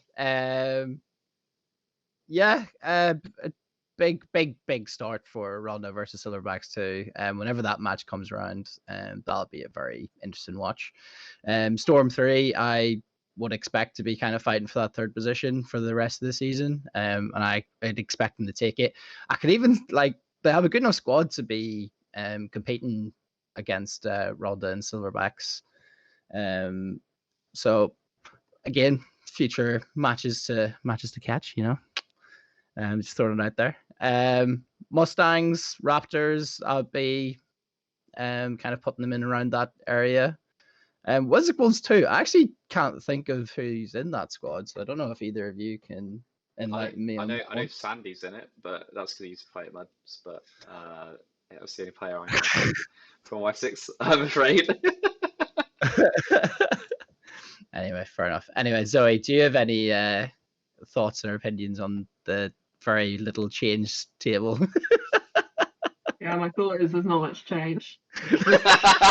I love you, Zoe. Absolutely So, fantastic. my thought is there's not much change. The tables doesn't really change that much, and the bottom of the tables doesn't really change that much going forward. I'd say the middle's probably quite up for contention, but I'd say those top two would be predicted people to be in the top two, and those bottom two would be the predicted ones to be in the bottom two. So that middle zone, that's going to be interesting for the rest of the league, I'd say.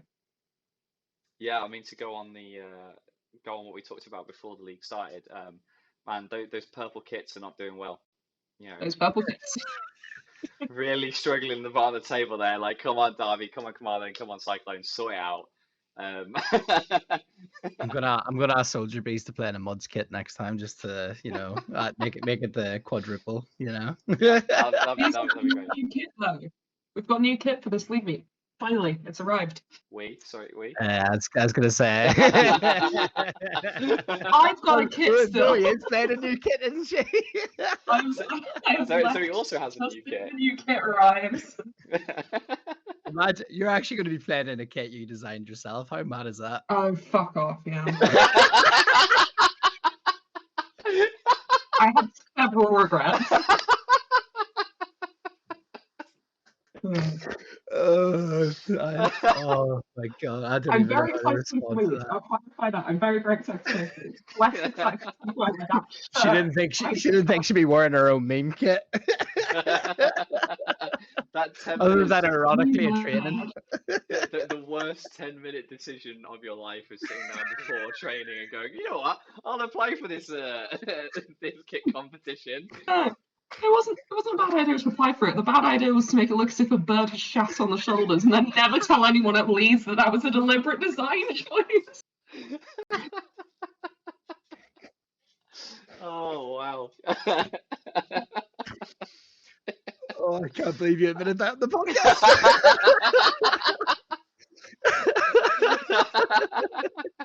Did you just forget that we were recording there? Zoe is in mortal humiliation right now, but it's so good. Com's slowly dying in the corner. But anyway, bringing it back to dodgeball, I was going to say that I think Ronda will be relatively comfortable at the top, but Silverback, Storm, Mustangs, and Raptors, I think will be fighting out for the second place. I don't think Silverbacks has that comfortably sewn up as second yet. Is my prediction. We'll see. Anyway, moving on. Can't wait for Nick to be wrong. Yep. Don't we all? Don't we all? Yes. Right, fixtures for next time. Go. Mustangs, Ronda. Also top table. I say top table, top half of the table clash. Will be an interesting game. Again with the Raptors. Mustangs have some big games this week. Against Ronda and Raptors. So yeah, I have to see how they do. Um, yeah, I don't really have much to say. It's really difficult because none of us can really watch this league because Yeah. Colin and I are playing during the same time, and then Yeah. Zoe's probably ball retrieving. Yeah. Or Um, commentating. Or commentating or or can't something. or taking pictures. So, Yeah. you know, I do too um, many things at league. yeah, I'm just too talented. not to say like, we don't care about your League Two, but we got better Nick things to doesn't do. care about you at all. Yeah. Nick Um, can't even name a I single player on Wessex, so I so did. he I doesn't named care about one. you. Get out. Nick can't even name a second player on Wessex. the one that plays in the other wing. Oh, the guy I think he plays in a black kit. he plays for Wessex. Oh, Please. what's his name? He plays black kit. It looks like it's Sheffield, but it's not. Wow, imagine stealing Zoe's meme. Imagine. What do you mean imagine? Don't have to imagine it. Let's get going. I actually think there's a couple of interesting fixtures on this. I think Carmarthen Storm 3 could actually be quite an interesting one. Carmarthen need to come out with quite a big win against Bees, I would imagine, to really keep them out of the relegation zone. I would say, and with Bees continuing to kind of mixture between having new signings and having people coming back from injuries, etc. That soldier squad's only going to get more strength kind of added to it. We're talking about Bees again. So it'd be interesting. What a surprise! I think it's a big week for Storm 3 to kind of solidify where they're going to kind of be finishing for the season. Yeah, that Ronda Storm 3 game is going to be big. Yeah, I also think the Wizards one as well because with Wizards having inconsistency in terms of results, it's a good time to play them. I think Wizards are going to come out really wanting 2 wins this league meet to really start the momentum train. I think Storm 3 are going to be, as long as they have a full squad, will be coming in thinking that they could walk away with 2 wins as well. Yeah. So yeah, I think there's actually quite a few good games going on in the league. Just a shame we can't watch them. Yeah. I will say that Raptors Mustangs game is going to be an interesting. Well, I'd hate to be the referees for it because both of them play quite a chaotic. If you grab a ball and you're running up the court, just hit the player in front of you kind of play style. So trying to keep track on everything that's going on, like whoever the line refs are, good luck because you're going to have to be heads on a swivel to catch everything. So that genuinely could be quite an interesting game to watch from a play style against play style sort of perspective. If Mustangs win it, then you would hedge your bets and say that Mustangs actually have a better squad overall and probably are more legit in their fight for the top. But Raptors definitely have shown in the past that they have that ability. So it's going to be interesting to see because Mustangs were in the league below before. So Raptors have not a clue what only what they've seen in these last 2 meets, how Mustangs are going to play. There'll be the return fixture in the second half of this season, but this could be really telling for both of them. Agreed, sir. Yeah. As for the other play styles, I mean, Ronda just win it off the quick starts, in my opinion. Their quick starts are just insane. Until someone can figure a way to beat them to the center ball, it's going to be really difficult to slow them down. Storm might be able to do that. I know they're pretty quick, but I don't know if they're able to properly compete. If they just contend for the ball, you're at least giving yourself a chance at the start. Interesting matches for Ronda this time around in the sense of I would expect them to win both of those, but also I could see them losing both of them. Whereas some of their earlier matches, I would have been so shocked to see them lose.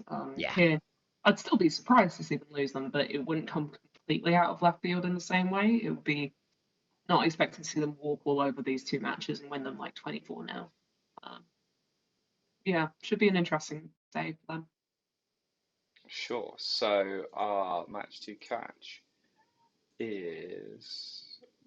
Drum roll, please. Actually, I realized we have audio listeners. That's probably a bad idea. Whoops. Rip headphones. Headphone user warning. God, Storm versus. get in there, Ronda. Jesus Christ! Wow. I nearly did Who could have Storm seen versus. that coming? I nearly said Storm versus Storm there, and that could have been a disaster. Storm's greatest enemies themselves. Battle of demons in their own minds. Yeah, for me, this was a fairly clear match to catch over the rest of them. I think both of them are going to really look to kind of settle into their league positions after this meet, and I think this is going to be a game that's going to really dictate that. Nick, do you have anything to say? Yeah, I wonder why you said that. I'm going straight out and saying Storm are going to win this. What? Oh, no! Shock horror. Yeah, I back them. That's there's no real logic Great behind coincidence. them then other than I know a few players on the Storm side. If they can, So this is where he mentions Muds again. no, I don't. I'm not going to mention what you just said. So, and I know a few players on that squad. I know they have the potential. They just need to actually gel as a team. And provided that they are around for that fixture, I think they'll be good. And it could be a very competitive game. And as long as they can, Storm 3 are one of those teams that if they don't cock up in the first 20 seconds of a set, they actually have a really strong chance of seeing the set out and winning it. They have an immense ability to really screw themselves over very early on in a set. So if they could just like calm it down, and obviously Ronda are a team that would really like to capitalize in early the early time in the set. If they can calm it down and recoup, then they'll be all right. And I reckon they're in a solid shot to win the match. Listening to you, like giving the exact same reason I've got, and then coming to the opposite conclusion. You're saying Storm really struggle if they're going to get into a game in the early part of the game. Ronda, famously great at getting into the game early on in the game, and you're still saying Storm at the end of that. Obviously, I'm going to go Ronda. I think it's a massive one for both of them. Ronda they need to win it to really consolidate that top position. Storm need to win it to be able to stay competitive for the top positions. But for exactly the reasons Nick just said, Ronda will win. I mean, in my defense, like my logic, like we were discussing earlier, that you only need to win the set. It doesn't matter how you win it. Like as long as you have more players on the court by the end of the set, you've won it, and that's all that matters at the end of the day. That's what matters to win the match. It's not about how ugly it is in the beginning. It's all about how do you finish the set off and do that. I think yes, Ronda could absolutely blitz it to begin with, but I believe in Storm that they can sort it out and make sure that they survive those first 20 seconds or so, 20-30 seconds, and then fight their way into the game. I genuinely believe that. No, of course you do. Otherwise, it would be a really weird prediction to make. I don't know. You see this Leeds versus Wessex, right? Cole? Yeah, I 100% completely agree with Zoe, obviously. To be honest, right, this is kind of going off of what I've seen previously in terms of I haven't seen enough of Storm 3 this year to be able to be like, oh, yeah, they're a much more settled team on court, especially in the early stages of a set. I can't confidently say that, therefore I cannot confidently go against Ronda in this match. As always said, everything you said is completely spot on until you get to the point of choosing who's going to win the match. In my opinion, anyway. Yeah, in my opinion. The thing is, right, I've seen a few Ronda games because they post the fair whack of it, and they're just really quick and snappy on court. And I haven't seen anything in Storm 3 that makes me think that they'd be really good at handling it. So I think this will be a Ronda win for that reason. Don't have to be really good at handling it, just good enough. No, Storm, can you handle this? jeez. So Bevers actually has predicted a tie. And the way he's Loser. written it, I actually don't know who he's predicting to win. I assume it's Storm 3. Let me check the messages again. I'll tell you. Like if you go look at how he's written it, I genuinely don't actually know how which he's predicting. I think it's Storm 3 because he's put the percentage to win next to that team, not against Ronda. So I imagine with a 43.4% chance to win, it's Storm 3. Yeah. But otherwise he's got a draw. So hey, I do think it's the reason why it's a match to catch. I think it's going to be a good game to watch, and I think it's two different play styles going at it, and we'll see who comes out on top at the end of it. Just really hoping it's not Nick, to be honest, after all of that. I just to let you know, I have not looked at how right or wrong we were from last league meet. So no, I haven't actually. That's something we should really do next time around. But yeah, we did it last time, and obviously pointed out that Zoe, you are by far and away winning on that front.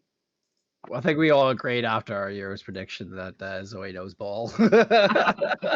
I think it was fair after that. All right, on to Men's League 1. Numero uno. Congrats, Bees, on nearly but not quite beating Beagles. That's such a weird congratulations. Right. Do you want me to talk about Go on. I'll let you speak about Bees here, because like this was actually a really good game. I know the Nighthawk Spartans game was what was on live stream, but actually a very competitive game to watch, and a really interesting game overall. Two very different halves. That's all I will say on it, and I'll let you take the floor, mate. Yeah, it was a really tough one to take, to be honest. We really struggled to settle in the first half. We kind of kept going too wild and sporadic, and we didn't play the kind of play style that I wanted in the first half, and we ended up, I think it was like 10-2 down at half time. The first set we played absolutely perfectly, but then we kind of got drawn into playing like a faster paced game, which is what we just didn't really want to do. At half time, I said to the lads, like, we need to just wise the fuck up, to be honest. Like, there was a real lack of communication on court from us, and that led to us making a lot of poor decisions of when to take trades, when to even go for like big hits and stuff like that. I think there was one set within like 15 seconds, 4 of you got out because you kept throwing singles. Yeah. No, like it was, but that all kind of happened because we were just really quiet. Like, we weren't telling each other when we should be holding, when we should be going for it, when, like, how many balls we had, etc. Like, there was just no communication. I think a lot of it was kind of the complacency off of the first result against Virtue, where we kind of didn't have to do any of that and still walked away with a very comfortable win. And after the Balkan at half time, we completely turned the game around. We really stepped up and played how we know we can play. And we were fighting for every set. And we were really unlucky that the last set was just under 3 minutes, and we couldn't get the last hit to make it another set. We were fighting for the quick sets, which Bedford made very difficult. We fought, the second half was the best we've played all season, and talking to the boys afterwards, I was like, I know that was a really shit loss to take, but that is how we should be playing every single match, is that really smart, aggressive play style. So I'm really looking forward to seeing how the lads perform this league meet, because if we perform at the levels we can, like we could beat anybody in that league with the kind of playing the kind of style we played that second half against Bedford. But it was a really, for the neutral, that was a really good game to watch for absolutely, for sure. I can confirm. I had the lovely honor of line reffing that, and I really enjoyed line reffing it. It was so much going on. It was a game where you had to keep your eyes open at all time and focus on your side of the court and what was going on, and because I just want to say, Marcus, great debut for Bedford Eagles. Obviously, I didn't get to see you during the Thunder Dodge game, but you played really well in that Bees game. So round of applause. Hope you enjoyed National League and you start to see the intensity that's played at National League. I know your debut, really, you just sort of skipped Nationals and just went straight to playing for Wales at Euros, but that's by the by. Welcome to, shall we say it's the big leagues? Is this the big leagues? Is National League, English National League, the big league? Yeah, it's a big league. But yeah. This is a really weird time to send him a voice note, to be honest. But yeah, it was, well played, and yeah, just I don't know. Did you guys manage to record that game? Is that going to go on the Bees YouTube? So unfortunately, out of the 2 matches, I was able to set up the GoPro to record a total of 3 minutes 30. No idea what happened with him. Not a clue. I don't take whenever I was like, out of me for how I run this thing, like. I went to Matt Whale. I was like, oh, I'd really love that Bedford game to be up and on the YouTube as soon as possible. And he turned around and was like, not my fault, pal. You didn't record it. I think yeah, and I think the 3 minutes and 30 might have been of the Virtue game as well. Annoyingly. Wow. This is why you don't leave me for the GoPro. I've never been able to work those things. It never works out. I am never letting you touch the recording of this episode ever. Have like a really nice 2.5-hour episode, and none of it was recorded. Yeah, fair enough. I do want to highlight the Rangers Sheriffs 2's game, because going into this league meet, I would not have predicted that result. No. I would have put Rangers 2 as quite firmly favourites, to be honest.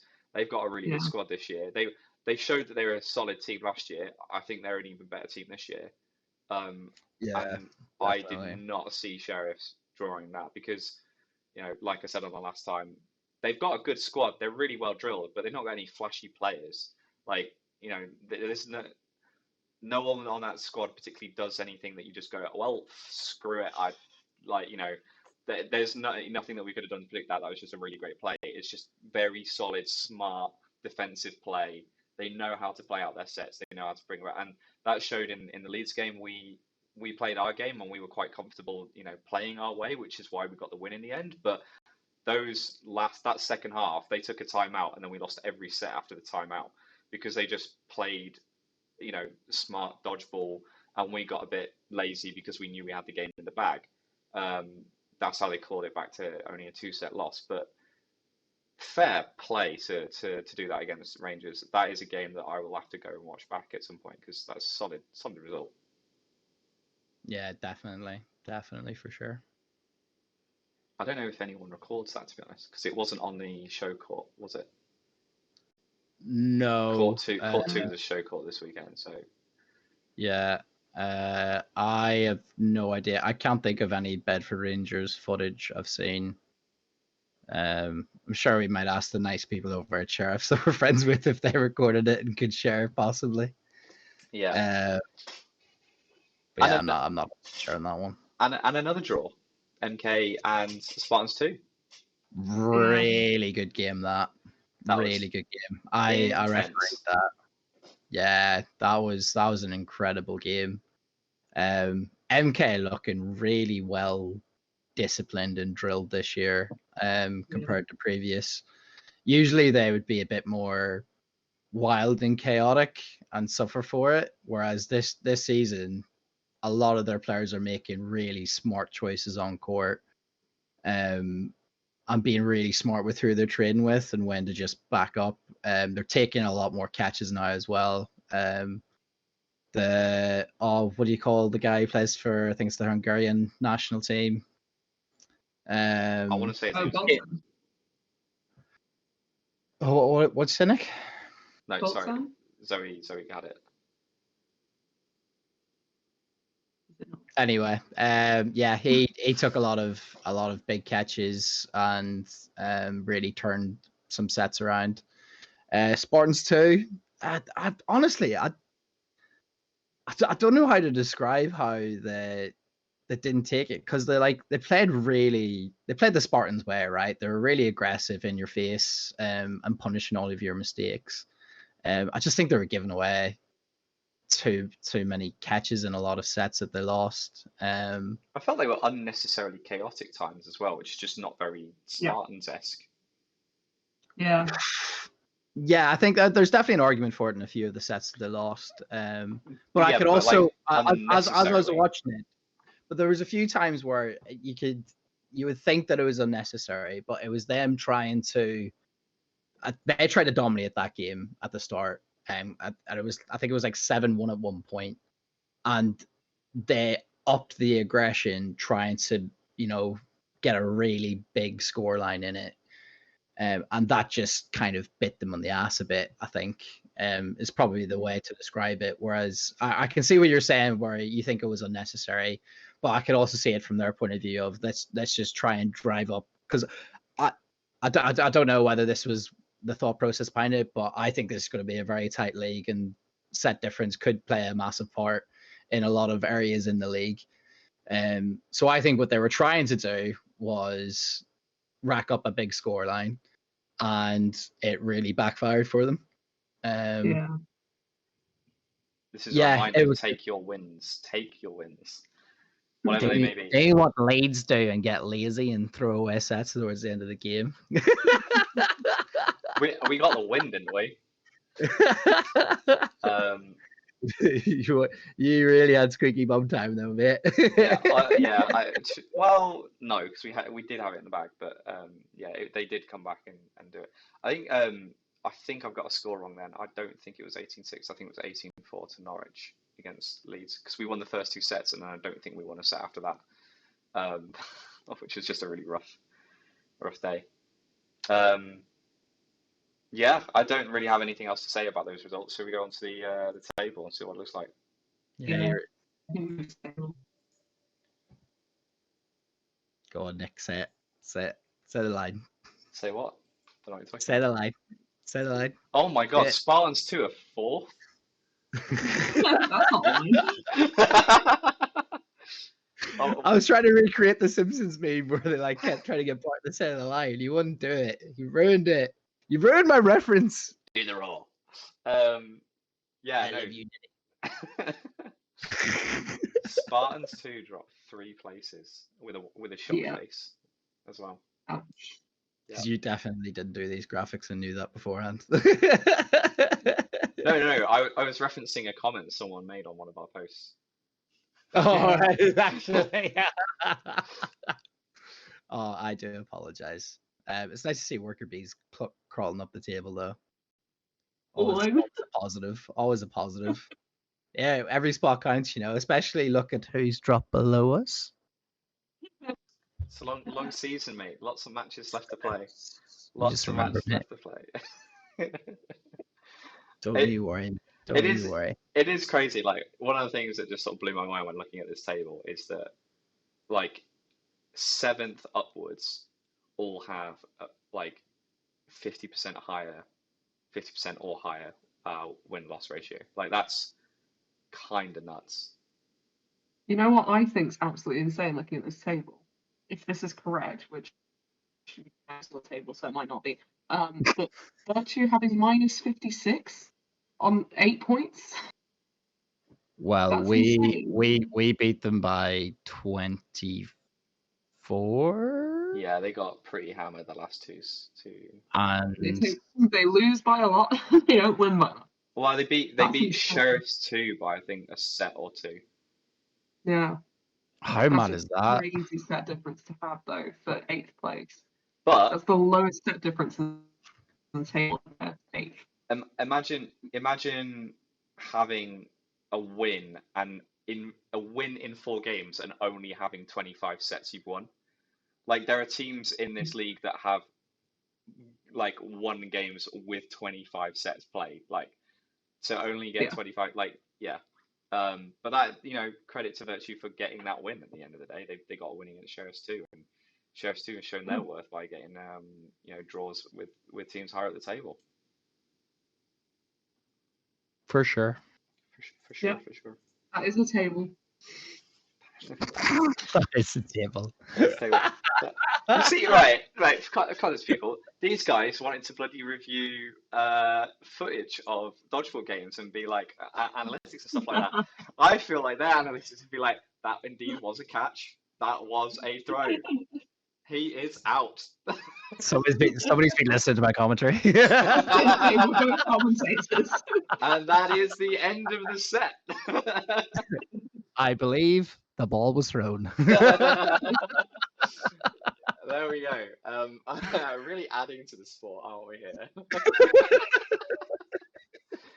God, we're useless. Correct.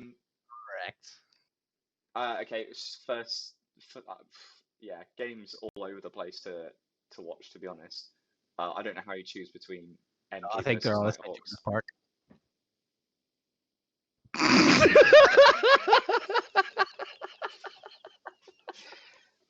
I can't believe you.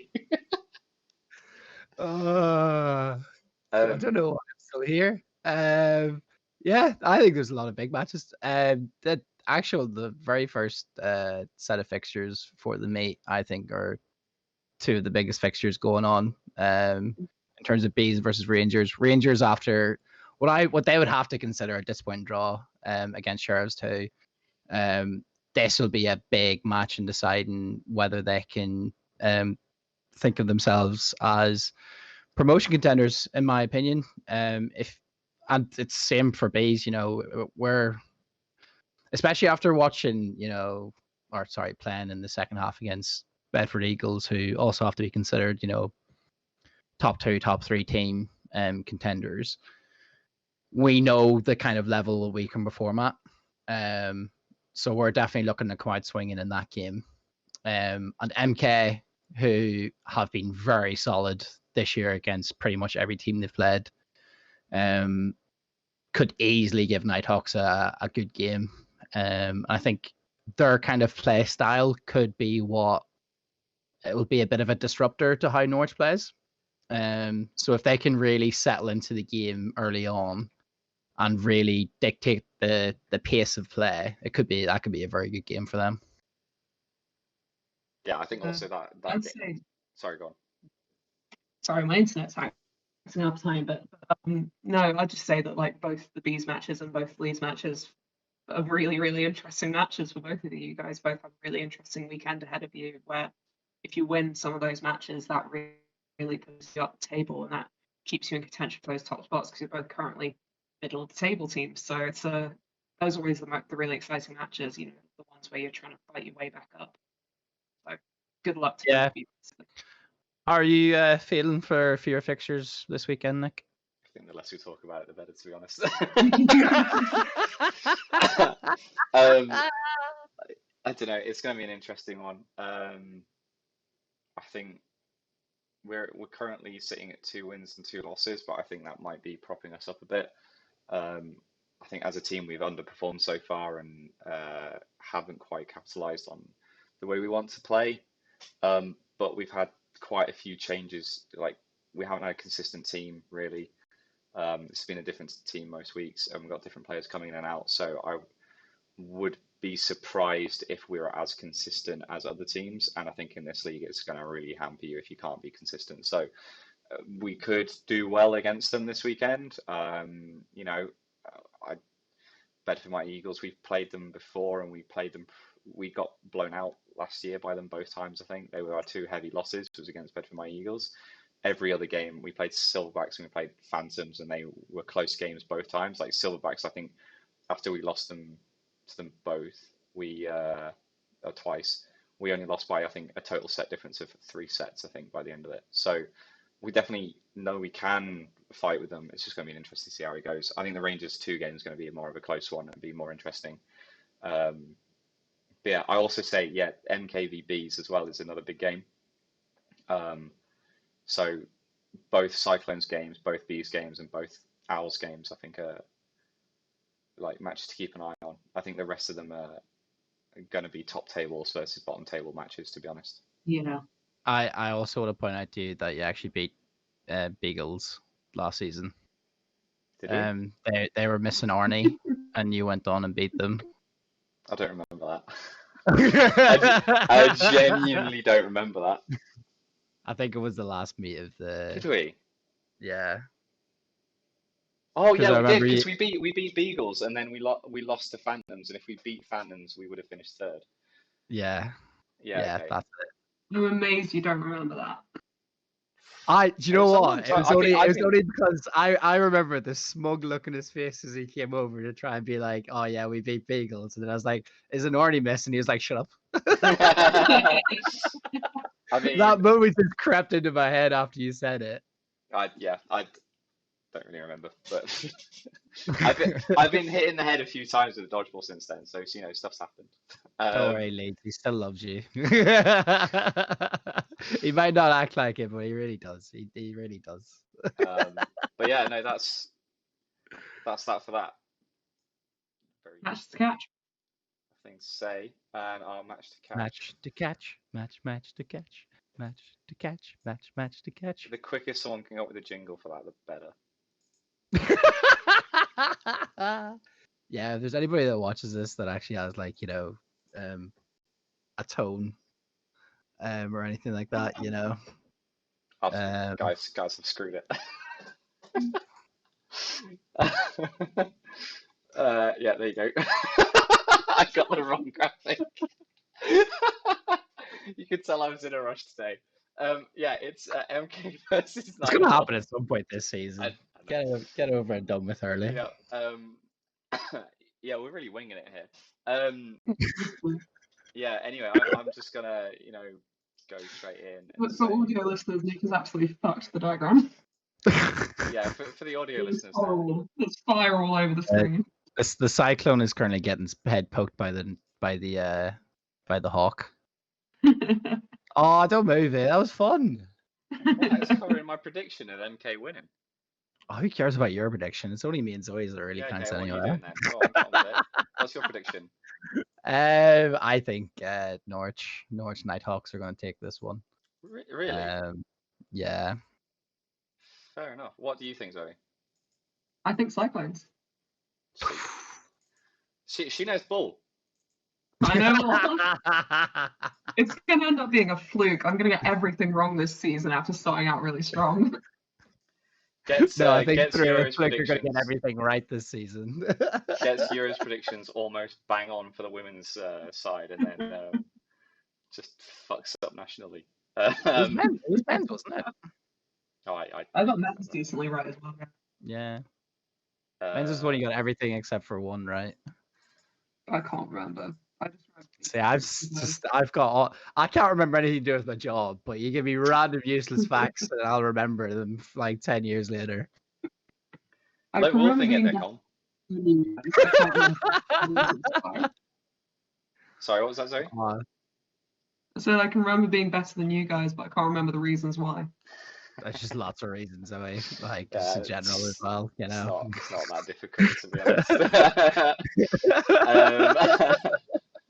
Speak for yourself, mate. Hold on. No, I can speak for you too, mate. I'll put you down.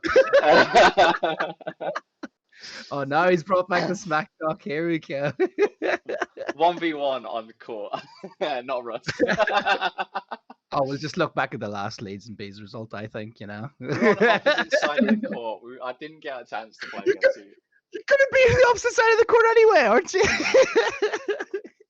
Nick's learning how a dodgeball. Nick's learning how a dodgeball match works now. He's learning on the job. Literally, though. Anyway, yes. Back to the MK Nighthawks game. Yeah, I think MK have got this. I agree with what you said. I think, Colin, I think MK's play style is gonna mess with the way Nighthawks play. I think having just played Nighthawks, we absolutely shut the bed against them. Like we did we lost our head Preach. we lost our heads. We didn't play very well. After a strong start, Wait. like just genuinely played absolute trash. They're very beatable. Like don't let the scores predict fool you. They are a beatable team. And if MK can just hold it together, I think I think they can beat Nighthawks, to be honest. I wouldn't be shocked if MK walked away with it. Like I said, you know, I do think they'll disrupt Nighthawks quite a bit. But I could see Nighthawks handling being in the Spartans 2 position better. So I imagine Nighthawks will win a number of the first sets. And I could see them being smarter than how Spartans 2 played it and seeing out the game a lot better. That's what I think will happen. But it's all about that start for MK. If they start as slow as they did against Spartans 2, I really struggle to see them coming back into it. If they are able to, you know, withstand the early pressure and get a few early sets in, they could definitely win the game. Yeah, I think just to sort of add to that, I think Nighthawks are a team that they will get a good set of wins in the first half of the season, and I think teams will change the way they play against them in the second half, and I think they'll Yeah, struggle a bit definitely. more. Yeah. No, I do agree with that. I do agree with that. Yeah, I'd say this is a match that could go either way, but somehow is also a match I can't see being close in the scoreline at the end of the day. Like either one's going to win, but I don't think it will be close.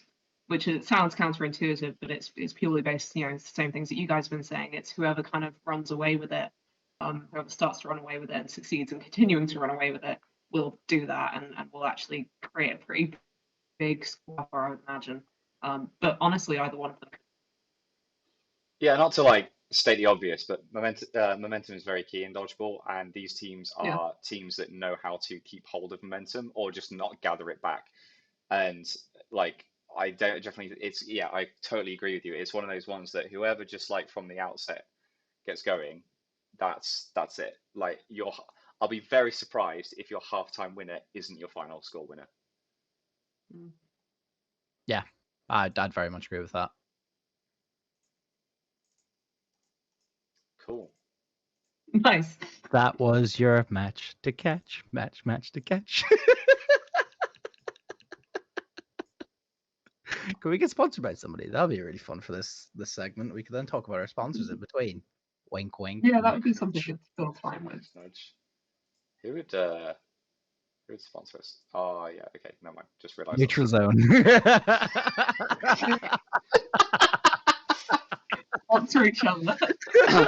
Well, we could have our ad section as the neutral zone. So the neutral zone sponsored by the neutral zone, and then present our ads.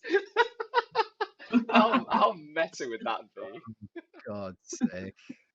You do love a meta, don't you? I bet you love it. Hey, nothing beats the Bruin. Oh, what a throwback. Take me back for Verdansk. Men's Super League, final league before we call it a night. Yeah, games, results. I don't think there was anything particularly stuck out to me in this one. Having sat in the box for the two Bees games, I can tell you that Bees made it a really difficult time for themselves against Storm at one point. The way, I think mentality played a big part in how their day went. I think a few bad habits creeped in the first game against Storm 2, and then they took it into the Bedford game. And although they showed some sets of really good quality, just couldn't bring it out enough to really get back into the game. I think the big talking point for me has to be the Derby Rangers game. I completely forgot about that. Completely forgot about that match. Yeah. Shout out to John Wilkie. Oh, you had a stinker there, mate. I can't lie. So for anybody that wasn't there or hasn't heard about it, although I'd struggle to think how you wouldn't hear about it. There's a bit of a controversial end to the Derby Rangers game where I believe Wilkie told. I don't know whether it's that he told two different sets of times to the two teams or Yeah. whether both referees did one each. I'm not quite sure exactly, but basically the two teams were told different times remaining for the 15 minutes. One was told over 3 minutes, which was Derby, who were it was going 11-11 into that set whenever they were told. And so they were under the assumption of we're losing this set, there will be another one. Where Rangers were told under 3 minutes, which was correct. And we're thinking we'll just see out this set with the players up.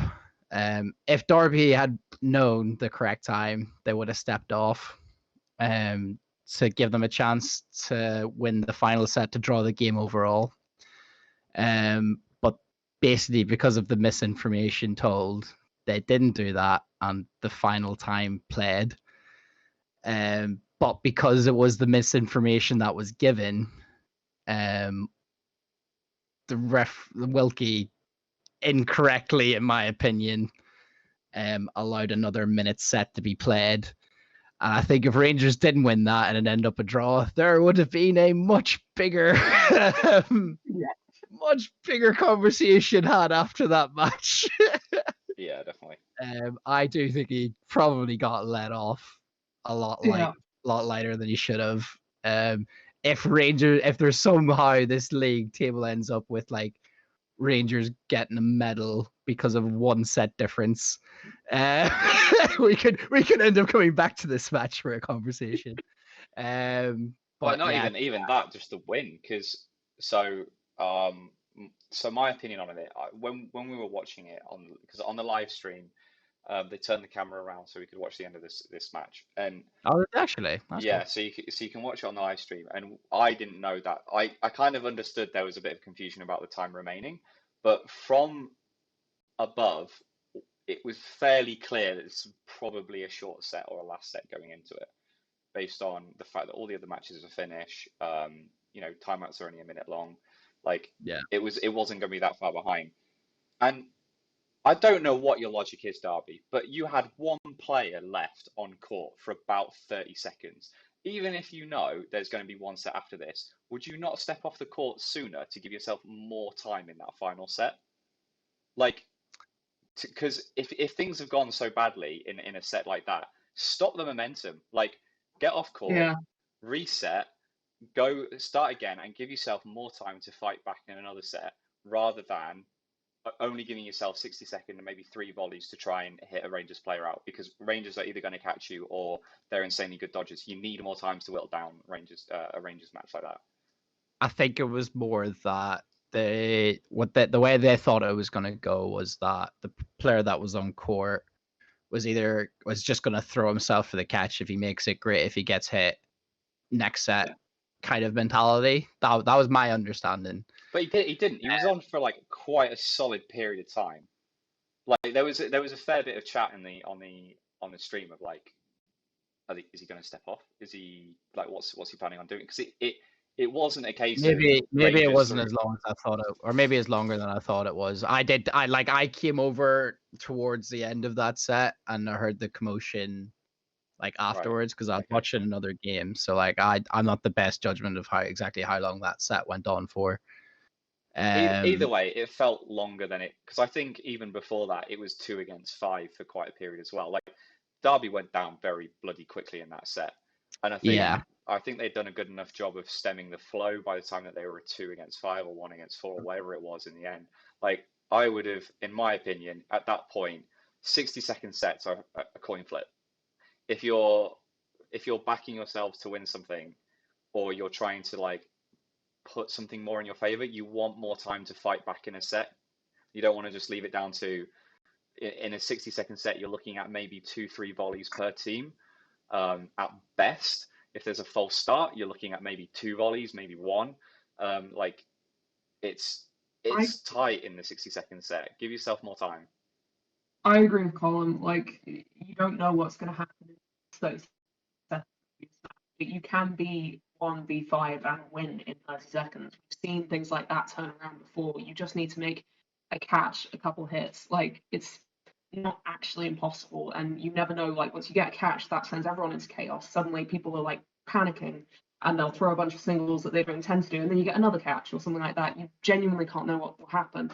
There's no point shooting yourself in the foot and accepting a loss that didn't necessarily have to be a loss. If you've got that time, use it. Definitely don't waste all the time on the clock if you're in a position where you don't have that benefit of wasting it. Like, you don't gain anything.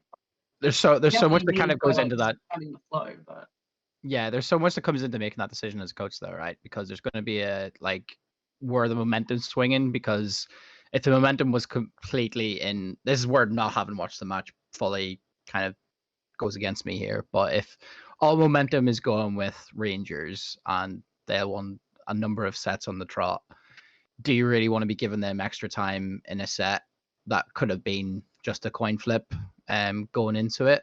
Or do you want to give them more time to kind of go back into that momentum swing? Is the person that's on court known for being a really good catcher?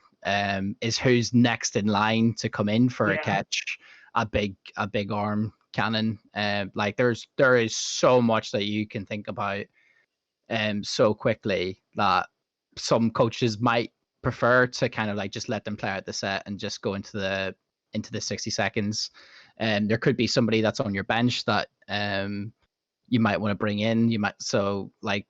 For a starting six kind of thing. There's loads that you can think about. It's one of the pains in the asses about being a coach, to be honest, is especially being a player coach myself. Whenever you're coming towards the last couple of minutes of a game and you're either having to try and keep your lead or claw back into a game, it was very overwhelming to try and think about my own performance and what we need to be doing as a squad.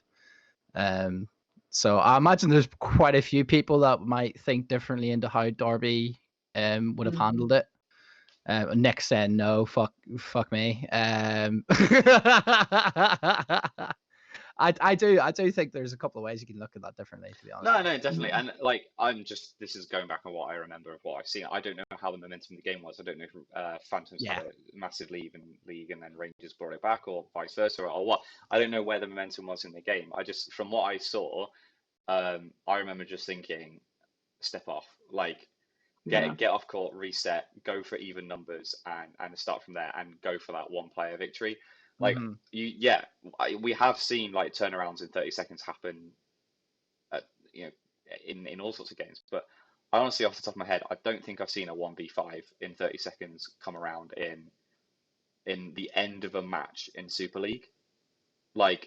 Rangers are a well-drilled team. They're going to know how to waste time down. They're not a team that will say, wait for time to be called, because they know as soon as the refs hear that, they're going to be calling play ball. They'll look at how that they can manage the time to eke it out, reset it, go to throw, release only the certain amount of balls they need to force the other player to do something. They know how to manage that clock smartly. I don't think in 30 seconds or whatever you're gonna get that from Phantoms in a 1v5. I just don't. Even if it's a tiny chance, you're basically weighing up a definite loss against a very unlikely win. I would still pick the very unlikely win over the definite loss in that situation. Either way, can we move on? Because we have done Meteors and Spartans. Yes, yeah, sure. It's an interesting conversation anyway. But yeah, Meteors, Spartans, Spartans. There's a lot we could say about this game, but honestly, it's probably just best to go watch it. Because Spartans just played really well. They dominated not dominated, but they managed the game well from start to end. And yeah, Meteors did a really good job of fighting all the way through it, but Spartans did a good job of just managing it. Essentially, that's why the score is what it is, a 3-set win. It wasn't comfortable, but it wasn't necessarily nail-biting at the end. It's a bit mad considering Spartans took the loss to Storm the week before. I really didn't think it was gonna be the result it was. I didn't. Yeah. I watched it back and I was sitting there going where was the Spartans game management mentality the previous meet? Like, they really showed what we've all kind of known about Spartans. They're a very strong squad, a lot of strong individual players, and they really came together as a well-oiled machine in this meet. And Meteors really struggled with it. The one thing we've always kind of said about Meteors for a while is that 6 brilliant individual players who work really well, but if you're really well drilled, you can break that up. And that's what Spartans did, and huge credit to them. Yeah, absolutely brilliant game. Definitely go watch it, especially because that was live stream court, wasn't it? So Yeah. easy. Yep. The only other things I'd say about this before we go on to the table is like, well done for Meteors for keeping it together and beating Storm, because obviously Storm with that upset last week against Spartans. I think it's fair to call it an upset. You know, after that loss to Spartans, to coming back and beating Storm, I expect no less, but still have to tip your hat off to it, because it's impressive that they still do that week in, week out. And then that Derby Cov game, again, really cool to go watch, because if I remember correctly, I think Silverbacks beat Phantoms both times in League One the year before. I think Silverbacks' only loss were to Beagles. Yeah. So the fact that, you know, I think this is I think this is more like it shows how much effort Phantoms have done over the summer. I know they've had less players going away for internationals and stuff like that, so they've had that core group to keep training and play together. And I know they focused on fitness a lot. They're sort of like adopting more of that Spartans approach to playing, I believe, in terms of like how they deal with training and you know, keeping fit and stuff like that. So taking it very seriously, and I think it's starting to show in the way that they're, you know, they're near the top of the table. They're really fighting against you know, Rangers taking them to the end there. Yeah, and I think they're definitely a squad that for the past like season or two have really worked on, in both their men and women's, tactically being really aware of how they play on court against certain teams. And they're really starting to reap the rewards of it, for like kind of having that more long-term view. And they're really smart about how they like play with certain players. Sorry, my voice is going. Give me a sec. Oh, that was always going to happen one day. No, they're just playing really, really smart. And, you know, now that you can look at the table, sitting in third, 3 wins, 1 loss, and the loss could have gone either way, really. You know, they're definitely going to be a team to watch out for this season, for sure. Yep, big jump at the table for Spartans, but that's no surprise after only being two league meets, and they had an interesting start. There's a lot of movement in the table. A lot of movement in the table. But I know I shouldn't say I'm surprised, but I still am that Killer Bees are 4th. I think that's impressive. Again, obviously Derby we've spoken about being in 3rd, but yeah, for our audio listeners, you got the Meteors still at the top, even though they lost to Spartans, but Spartans climbing up to 2nd. Everyone in the league has lost at least 1 game now, which is flipping awesome, because it means that who knows what's really going to happen at the end of the season. And they're not to necessarily, it's not the triangle effect that we had before, where it was like they kind of beat each other. It is genuinely loads of other teams getting involved, so gonna be an interesting one to see how it's that works a square. It's yeah, whatever. Yeah, but it's also quite mad that like you were looking at last meet, Storm kind of throwing themselves into the mix, but now they've suffered 2 losses. You've got 8 teams that are, you know, really tight together. Unfortunately, Storm 2 and Wessex already kind of drifting off early on. This will definitely change later on in the season in terms of being this tight. But yeah, having 4 teams on 6 points this early on, I was a bit surprised by. I was also shocked, you know, with Bedford Rangers kind of suffering 2 losses this early on. Every win is going to count this season in terms of them pushing again for a top 3 spot. And Derby have to probably be seen as the best performing promotion team in pretty much most leagues. I can't think Yeah. of anybody else performing at that high of a level in their league whenever they've been promoted. Is it Um, Silverbacks 2? Are they promoted? yeah, Silverbacks too, maybe. Oh no, actually no. Sorry, Nighthawks as well. Obviously they're doing really well. But yeah, considering Derby could easily be undefeated at the moment. That they're definitely surprising a lot of people, myself included. I didn't think they'd settle in this well into the league. And put on the performances they have. I'm really looking forward to seeing how they perform next meet. Yeah, definitely. Yeah, I think you've said it. It's all very compact table. I think that London Storm and Rangers being completely drawn up is insane to look at as a thing. Same set difference, same points. And what I've just really compact. Just noticed as well how tight the score or the sets for is so tight for the top 7 or 8 teams as well. It's actually Really mad. close. That top There's 8. Yeah. nine sets for difference between 7th and First and 1st. 7th. Yeah. Yeah, kind of Insane. nuts. And the only thing separating Storm and Rangers is that Rangers drew one set, meaning that they're a singular set point behind. Yeah. Which is Suckers. kind of insane. But yeah, anyway, moving on. Fixtures. Killers v Derby. God, that's going to be a good game. So many good ones. I know. So Well, many this is the thing. Given the opportunity of which leagues you should film, if you can film a court from any of the 6 leagues, which would you do? I'd hands down Men's Super League, Women's Super League, Women's League One, the most competitive leagues in my opinion.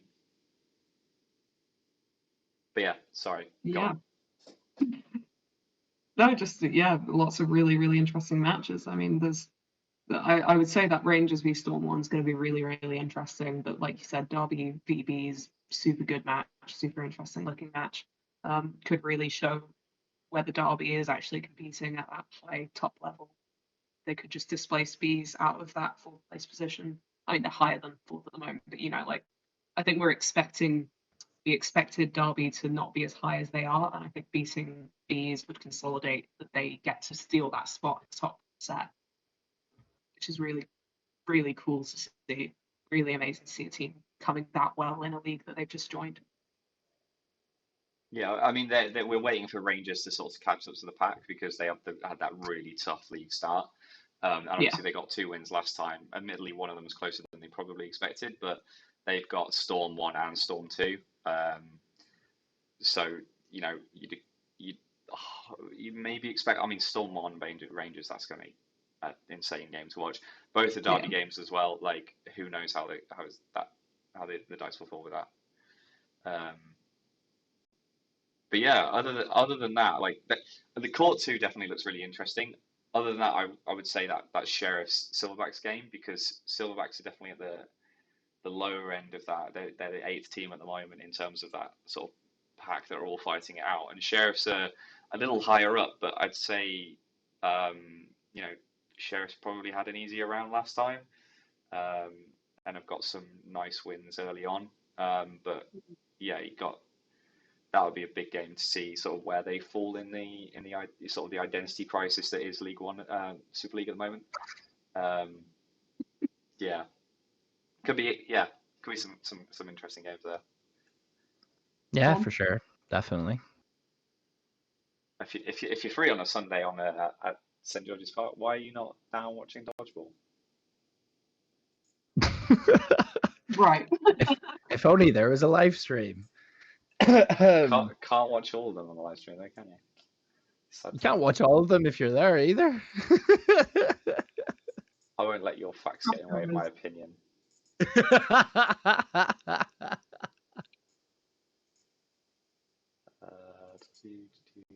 Who we got? Yeah, I think the live stream schedule, I'm sure Alex will catch it by the time this comes out, but I'm pretty sure they're going to do those 3 Court 2 matches that we literally just said were the interesting ones on Court 2, and then alternating it with League One, which will be interesting to see if that is actually what happens. That's quite an interesting change to make to actually League One live stream schedule. Yeah, I think the Leeds Wessex game is the fourth game, which would replace the Storm versus Derby game, if that was how they were doing it. I think it's the Leeds Wessex and the Crocodiles Maverick, I think, are the two Women's League One matches that. Oh, the internet. Oh. Yeah, the internet. The internet. No, the internet's letting us down. It's got no. Right, anyway, we'll do our match to catch prediction. Our match to catch this week, Nick, is what? Our match to catch is Sheriffs v Silverbacks. Yeah, okay, she's back. So we have a Zoe again. Yeah, sorry, you were saying so. Mavs Crocodiles, which I think is the first game, I believe. Yeah, I don't know. I don't know. We can let British Dodgeball announce what. Yeah, they'll announce it. They might also change it. Yeah. Nick, what is this week's match to catch? This week's match to catch is Sheriffs v Silverbacks. Now, I know there'll be a lot of people asking, why don't we choose one of the Derby games, as we were just talking about so much? But we want to highlight games that are not just like, top of the table fixtures. We want to picture as many games as possible that we just genuinely think will be a good game. Because I think with the Derby ones, I personally still don't know whether it's going to be one-sided or it'll be close or what. It's hard to tell. This game I genuinely think will be close, and therefore it will have a wow factor all the way to the end. So yeah, this is my opinion. What about you guys? Because obviously we all voted. It is surprisingly a democracy on match to catch. Can tell you I didn't vote for this game because I think Sheriffs are gonna walk all over Silverbacks. Personally, walk all over is a bit extravagant, but I do think this will be a comfortable one for Sheriffs. I haven't seen them up close whenever I was in the box against Bees. Sheriffs always have this thing of sometimes just not being able to see out some matches, but I do think overall they've a very strong squad. Even with the loss of Dan Evans and Dan Giddings, they're still a very well organized team, a very well coached team, in my opinion. I think it'll just be a bit too much for Silverbacks, to be honest. Fair. Yeah, I mostly agree with that. I think it will be interesting to see. I think Silverbacks could throw a spanner in the works, and I don't think it will be a complete walkover for Sheriffs. But I do think Sheriffs will take it at the end. I think it might be named by 2 sets or so. But Sheriffs victory for sure. Yeah, I think it's going to be a difficult one. It depends what Sheriffs turn up. If they play like they did in the first league meet, I definitely think Silverbacks will win this. If they play like they did in the last league meet, I think Sheriffs will definitely win this. But either way, I think it will be. I think it will be a bit of a coin flip, and I think it will be a 1 or 2 set win either way. I don't think either team is one. Unlike what we were saying about Nighthawks versus MK, I think this game the momentum will flip so many times, and it's just who can just eke out the most sets the most frequently. With that logic, I am going to have to say Sheriffs. That. I thought you were going to throw another spanner and go back there. No. I just because of their experience, I think in the Super League and being able to fight out those games, I think Silverbacks are a bit more of a team that when they get going, they really get going, and I don't think they're going to have that opportunity against Sheriffs. Unlike MK and Nighthawks, they are able to regain momentum and just regather, but I don't think they'll be able to do that as well against Sheriffs. Yeah, that's fair. And the Bevers prediction is, again, another draw. So there is a reason why this is our match to catch as well. It wasn't just us talking shit. But yeah. He's really trying to claw this one back. we're all going after all of that. We're all going Sheriffs. That's a bit disappointing, isn't it? This is Alright, where cool. this is where we should have done like a fan pick and be like, yo, what's your expectation? How's it gonna go? And Oh, that'd be a good idea. And for it would one be of the likes. yeah, and then going Silverback's gonna win. I'm gonna be like, Second. but yeah, right, that's it. that's it, innit? Any And last A thoughts? nice clean 2.5 hours. I mean, I- it says it's gonna be 2.5 hours. I think we actually started at 10 past, so I think it might be like 2 hour 20. Oh, so little. Is this where we just chat rubbish for another like 20 minutes to 30 Yeah, minutes? just So, to so expand. Zoe can't sleep. Yeah, that's it. I love how this is on Zoe. Like everyone forgets that like I'm gonna be sat here for like another 2 hours sorting shit out. Yeah, but me and Zoe like to forget about that. Oh, anyway, this has been fun, guys. It's been good chatting shit for 2.5 hours about dodgeball. But yeah, get down to St George's Park. Wow.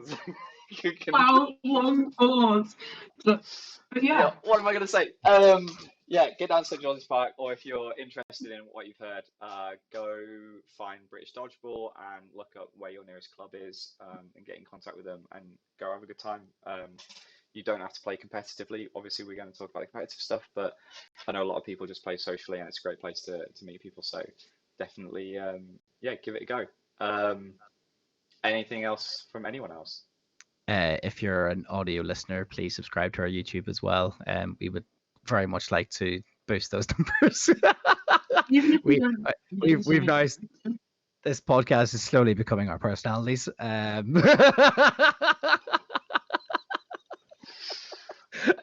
we'd like to keep it that way. As if dodgeball wasn't already our personality, we're adding a podcast to it. Like, let's go real niche here. Like, oh, you play a really niche sport already. Not only do I play a really niche sport, I talk about it on YouTube. Just wait until we start giving out merch and little cards saying, "Hey, it's a co-host of the podcast." Yeah. That will happen one day, I swear. Yeah, please subscribe. We reached 100 subscribers, which is pretty damn awesome. But we'd love to keep growing. We know there's a load of you on Spotify listening to us and on wherever you get your podcasts as well. So obviously keep listening to it there if that's where you like to do it. But go drop us a subscribe as well. That would really help. But yeah, great to see that. And also don't be afraid to drop us a message if you've got any thoughts on any of the leagues that we are completely missing, anything on some clubs, some like hot goss or anything that we're missing as well. Let us know, because you know, we want to make sure that we're including as many of the clubs and teams as possible. And you know, yeah, feel free to. And also, say hi to us at the league. yeah, one thing I we'll will be say around about the league. that. One thing I will say about that though is if you do come say hi to us at league, do not mention it as we're high-fiving as we if we finish the match, because not in the right headspace to be like, oh yeah, thanks for listening to the podcast. As I'm just like, we absolutely played fucking terrible, and you're like, oh yeah, you listen to the podcast, and I'm like, yeah, whatever, because like I am fuming we just lost the game, dodgeball game. So yeah, maybe like after the match, like come say hi. Yeah, really good to. I disagree. I think if you're going to say hi to Nick, when you've just beaten Leeds and then specifically point out an error that he made in his latest graphic, I think that's what would make us all confused. I may murder someone. It's all right. It's likely going to be me. But shout out to I'm not going to mention their name, but to the person that came up and chatted shit about Nick to me, it was brilliant. I loved it. Keep doing it. You can say my name, it's fine.